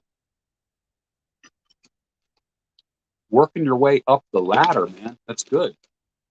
Make yourself irreplaceable. That's the name of the game. Make yourself irreplaceable. All right, now I'm putting Haunted Bookshop in this Dunhill Piper. That was made before World War I. And Time for Truth Ministries, yes, on Instagram.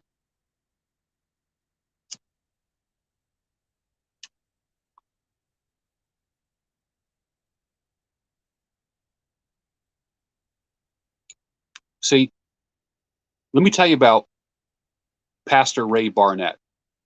All right, reminds me of Joe Baker. All right, Ray Barnett is Pastor Ray, Reverend Ray. You know, he has a title. Okay, like Joe Baker, 80 years old. I call him Sir. I'm 60 and I'm calling him, the 80-year-old man, Sir. Pastor Ray is Pastor Ray. To me, he's Pastor Ray. It's a proper title. That's how you address a guy who's accomplished and older. That's what you do. He's not buddy. He's not dude. He's not bro. You know what I mean? It's just like, let's just make proper protocol great again. You know, let's make respect great again.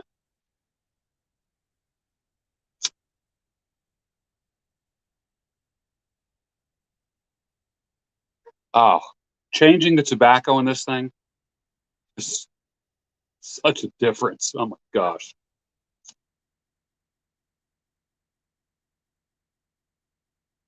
But I'm too hyper right now.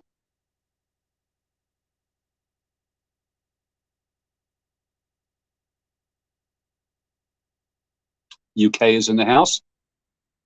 Australia is in the house.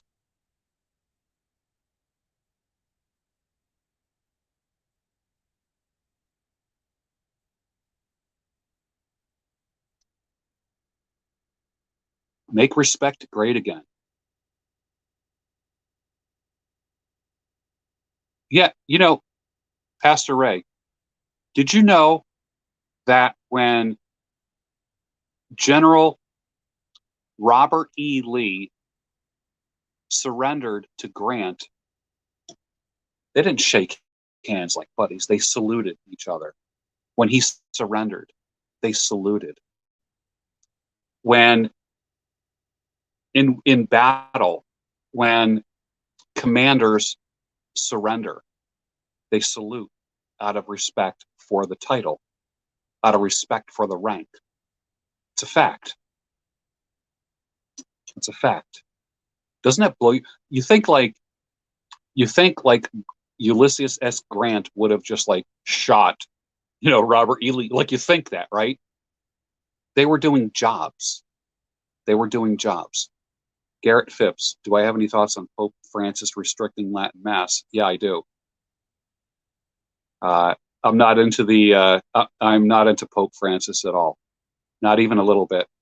Not even a little bit. You don't even want to hear what I think about Pope Francis. You don't want to think about that. Nope. Don't even want to talk about that nonsense. Because I tell like my Catholic friends, just maintain your faith. Like my conservative Catholic friends, maintain, because they're like flabbergasted at the crap coming out of the Vatican. I said, maintain your faith. Your faith is in Christ, not in this guy who's just, no, I don't like him. I don't like him. But that's all I'm going to say. That's all I'm going to say.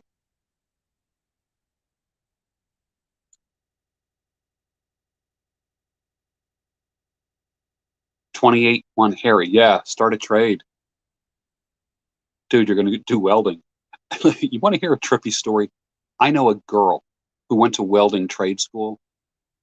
All right. She started at 75,000 a year her first year. Second year, she was making 110 by doing some overtime and doing a little bit on the road. Second year, making 110,000. Holy crap. A woman went to welding school. A gal that I know. Holy crap.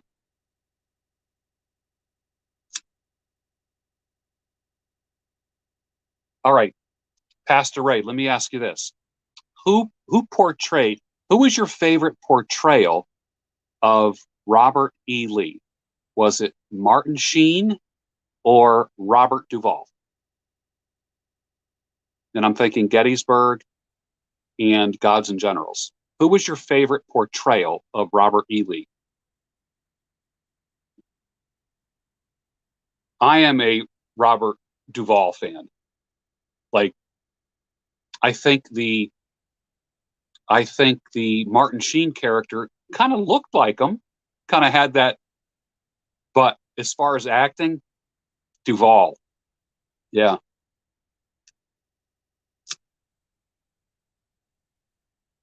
G-Man from Texas is in the house.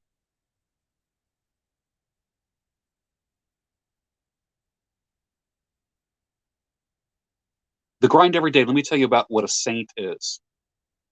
Are you a believer? Then you're a saint. If you're a believer, you are a saint. You don't need to be canonized. You're a saint. John Hoover from Austin, Texas. Yeah, Martin Sheen didn't. I mean, it was okay. It was okay, but it. There's a lot of people now who would watch Gods and Generals and wouldn't make it through. They wouldn't make it through. They would be bored with it. It's kind of a slower movie. I love Civil War movies, man. Love Civil War movies. Yeah, love. I got bit by the Civil War bug back in. Believe it or not, I was 59 years old. No, I'm sorry, 49 years old. I was 49 years old. I got bit by the Civil War bug. You know what? You know what really did it for me? I spent a 3-day weekend in Gettysburg, and I just couldn't get enough. I just became. And then I watched this thing in Pennsylvania called the PCN Network, which has all these lectures on site in Gettysburg from Civil War scholars. And this is before everybody was like politically correct and stupid. And they were telling the truth about the Civil War. Now it's all spin and bullshit. Okay. But once you get bit by the Civil War bug, doesn't matter who you are, male, female, black, white, young or old, you can't stop. And you're going to feel lied to because your education system lied to you about every war. That's why you've been indoctrinated, not educated. But I'm not going to go there right now. Don't get me going on that one. Do not get me going on that one.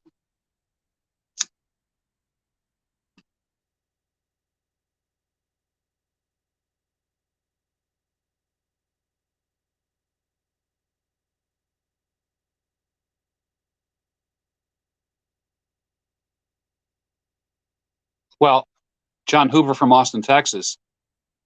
I am not into this elevation of Abraham Lincoln either.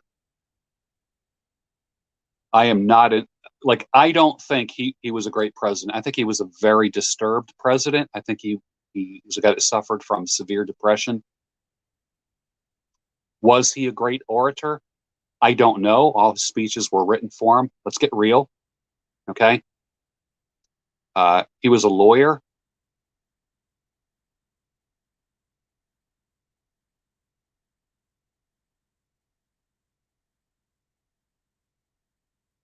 Lee was taller than both Duvall and Sheen.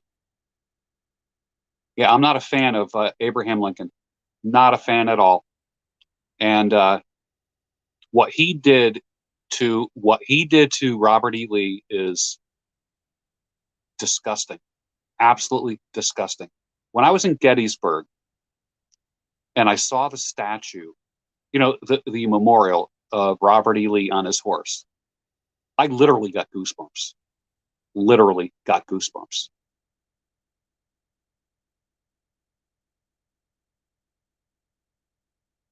Only because I knew his story. Only because I knew his story. It's funny when you read biographies about people, how you just get a new respect after you read a bio. I'm talking about a based bio. Yeah, Lord Hogarth, all right? I mean, when I was standing in the wheat field in Gettysburg, when I was staying in the wheat, how many people were killed in the wheat field? Does anyone know what the numbers were right there? Does anyone know what the numbers were in the wheat field in Gettysburg? And when I went to the Devil's Den, how many people there were killed in a period of about 8 hours? And they called that the Devil's Den. They called that the slaughter pen. The stream that flows through it, I forget, they called it like the River of Blood or something like that. I was right there in the Devil's Den, and I went up on the hill. I went to what's it called? What's it called? Little Round Top or something like that. Hold on, my phone is dying on me. I got to plug this dog in.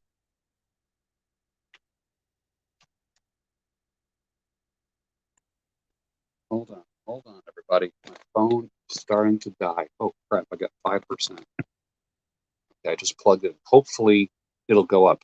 If I go dark, if I just go dark, then my phone died. I forgot to plug in the charger, because doing video consumes a lot of battery power. Consumes a lot of power. And then, of course, when I feel the phone, it's actually hot. So 6,000 soldiers died in the wheat field. 6,000 soldiers. Holy crap. Holy crap. They said the ground literally was spongy, wet from blood. Little Round Top, yeah.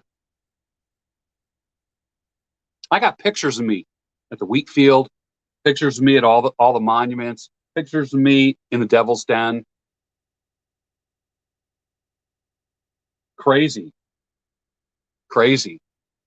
I went with a gal who was not like a history buff. This is back in 2009. And after spending 3 days in Gettysburg,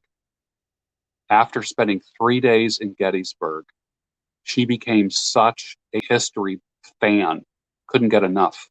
Could not get enough. I hear that that in Gettysburg, like their bike night, like their bike weekend, is magnificent. Has anyone ever been to any biker events in Gettysburg?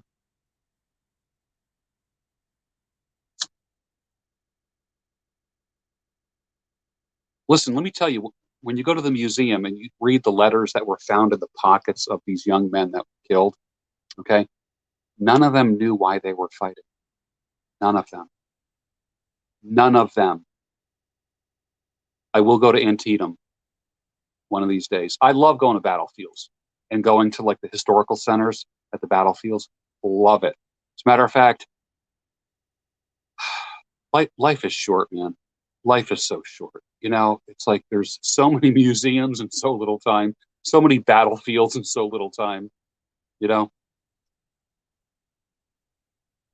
guys, if you know a buddy that can that's into history and you want to do battlefields, you know, or if your wife is into history, what a great trip that is. What a great trip that is. Like, I probably will do battlefields with like a friend, a buddy, a dude. I will do museums with my wife. I will probably visit all the great symphonies with my wife because I'm a classical music freak. So that was another thing too, is, you know, once you get, let me ask you this. What are some bugs that you've gotten bit by? Like when I got bit by the classical music bug many years ago, I couldn't, it's like a virus that just won't leave my body. Civil War bug, same thing. World War II. Holy crap. When you learn the truth about World War II, you can never, ever, ever, ever listen to anything on the History Channel, or you will feel ripped off by your history professors in high school.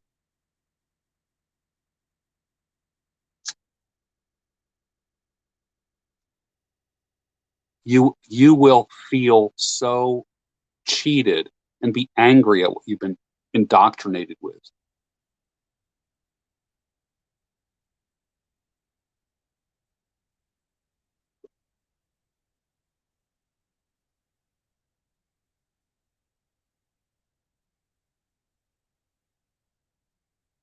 I whenever I go to Gettysburg, I get a strange feeling. Always. It's always just knowing that all these lives ended there is freaky. Freaky.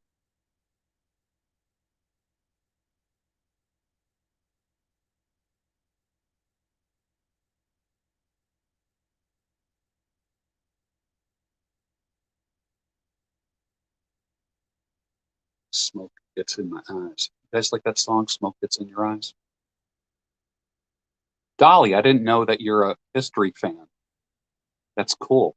We should talk history sometime.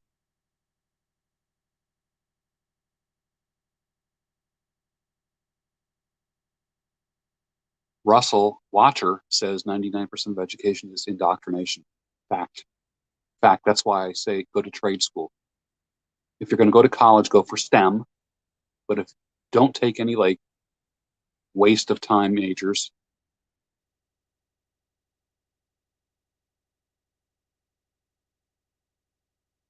Dolly, email me. That'd be awesome.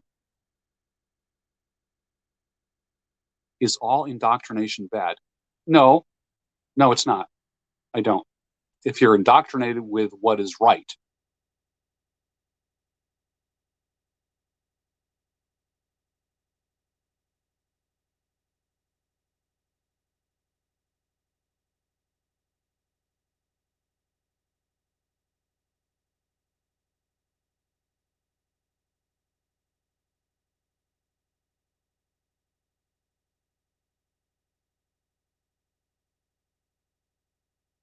like I'll tell you, like for instance, when I was talking with Clearview a couple of weeks ago about um, scripture and talking, and we mentioned it yesterday, uh, talking about some of the people that Jesus Christ healed, and the way she talks about it blows my mind. Just the way that she has interpreted the information that she read, and there's like a spiritual awakening. It's not just like, well, I read this story about Jesus. She like so convicted about it. It blows my mind. Blows my mind. And I'm learning. I learned from her conviction. I'm thinking, wow, what does she have that I don't have? And I thought that, yeah.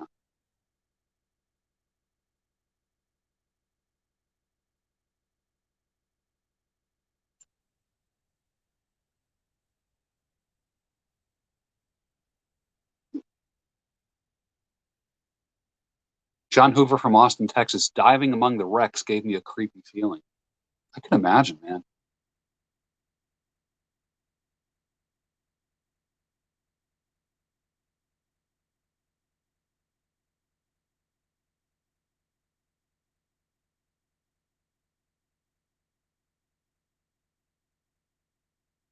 Yeah, Dolly. Yeah, definitely about the history.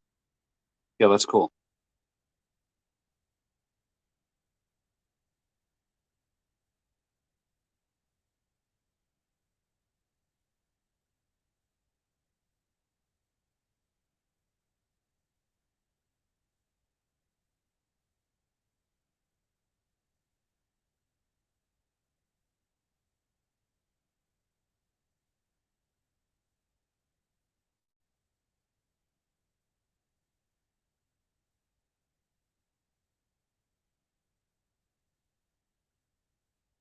I grew up going to two churches, Roman Catholic Church, which had an Italian, Latin, and English Mass, and my mother's church, Eastern Orthodox Church, Russian Orthodox, where they literally did the Mass in Russian. Holy crap. Didn't understand a word, not a single word, but still, the feeling of awe was crazy. Dolly, same with me. Yeah, I had zero interest in history, zero. But now you get bit by that bug. Whew. Random thoughts about mental health counseling, changing from law to counseling. Um, Finish your degree and then go into coaching. Counseling is going to help you, is going to put people back in the grave. It's going backwards in people's lives. Figuring out why you are the way you are does not help people. And anything that is reimbursed by insurance, you are forced to give people a diagnosis, which I think hurts people. It gives you something to play with if you're a clinician, but people take people take ownership of their diagnoses. They say my depression, my bipolar, my schizophrenia, my anxiety disorder. They take ownership of it. And to me, I always thought that was weird. And that comes from me being in that field for decades.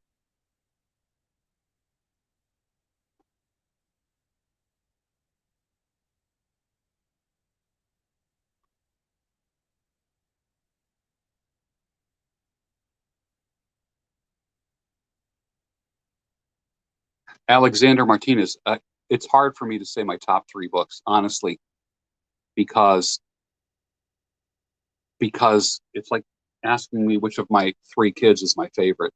I love all my books. I love reading. I love reading. You know, uh, I forget who said this. A room without books is like a body without a soul. I love that. Or the African proverb, when an old man dies, a library burns to the ground. Come on, dudes. That's deep, isn't it? Grinder. It was Russian. Russian.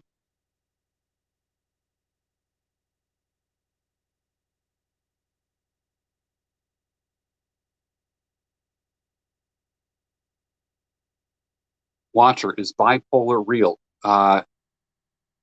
Well, I would say it's more people have episodes of rapid cycling. That's what I call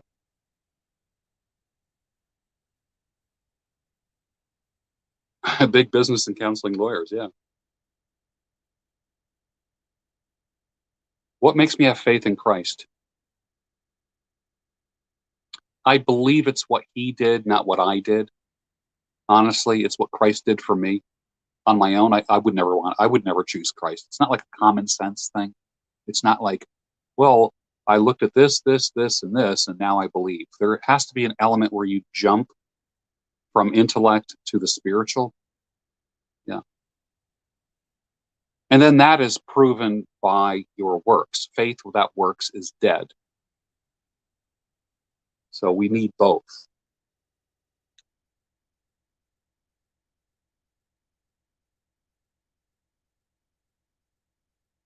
Let me tell you about the DSM. The DSM is Satan's book, as far as I'm concerned.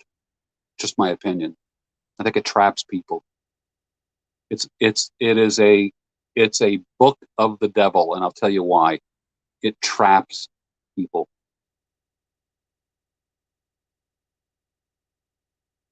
I grew up with the DSM-4.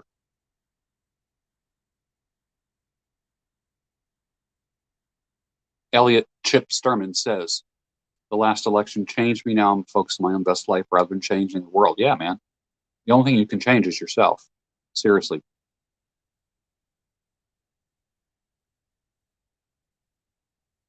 Pastor Ray, thanks for joining, man.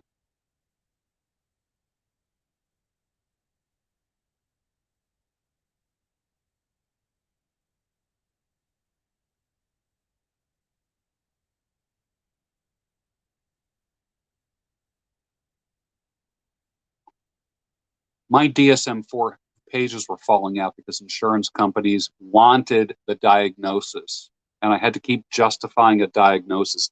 And the psychiatrist that I worked under, listen, the psychiatrist that I worked under, all he did was sign off. I did all the heavy lifting. Psychiatrists, and I have many psychiatrists as personal friends. All they did was sign off on what I would write. Period.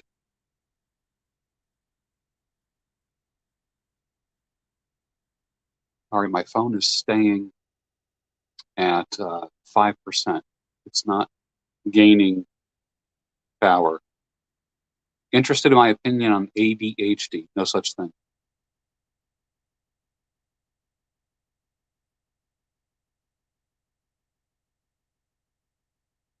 They want to make everybody the same. I don't want everyone to be the same. Do I agree with the DSM categories of personality disorders? I believe there are personality disorders. I don't believe we can pinpoint people's behavior. I think people cycle through various disorders. There are times that people display various things at various stages in their life.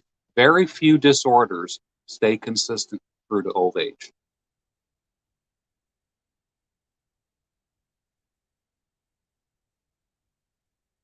How do I know that? Because I was clinical director of a geropsych clinic. That's how I know. And I had psychiatrists, nurses, physical therapists, nurses' aides, every kind of therapist. I trained medical students that were literally doing various rotations with me and sitting by my side and shadowing me. Good history books. I'll tell you what is a great history series is Bill Bennett. Read anything history by Bill Bennett. Just take my word for it. Read anything history by Bill Bennett. Not politically correct. He tells the truth. Everyone hear that. Bill Bennett.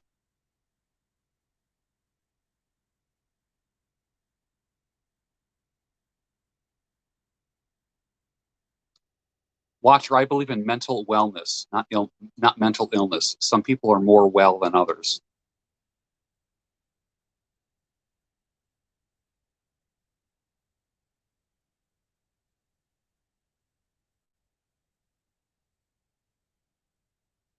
William Grant brings up Shepherd's Chapel. Boy, that pastor, I forget that guy's name. Boy, he received a lot of hell, didn't he? A lot of flack over the years. Jeez. Shelby Foote. Yes, Shelby Foote. Yes. I'm getting a lot of your live chats in weird order right now. I don't know why. Some are coming through. Max Josephson, the scale I use most on guitar. I don't know. I played everything by ear. I can't read a note. Can't read a note.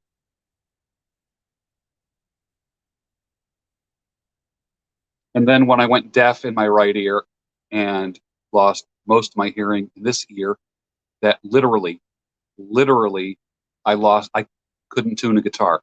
I needed a tuner. Literally, I need a guitar tuner. I can't tune the guitar by ear anymore. Isn't that weird? And I grieved that for a few years. That really, that was one of the things that hurt. You know, seeing my body fail like that, part of my body just become useless. That really sucked.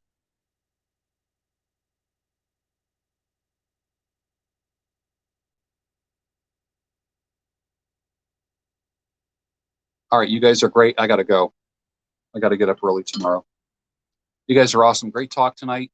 I will put the link to this book as soon as I get in the house. I'll put the link to this book by Dan Kennedy. You're going to love it. Dude, you're going to love it. It's like, there's so much wisdom coming through. Yeah, you're going to love it. All right. You guys are awesome. Have a great night. I love you, man. Talk to you again soon.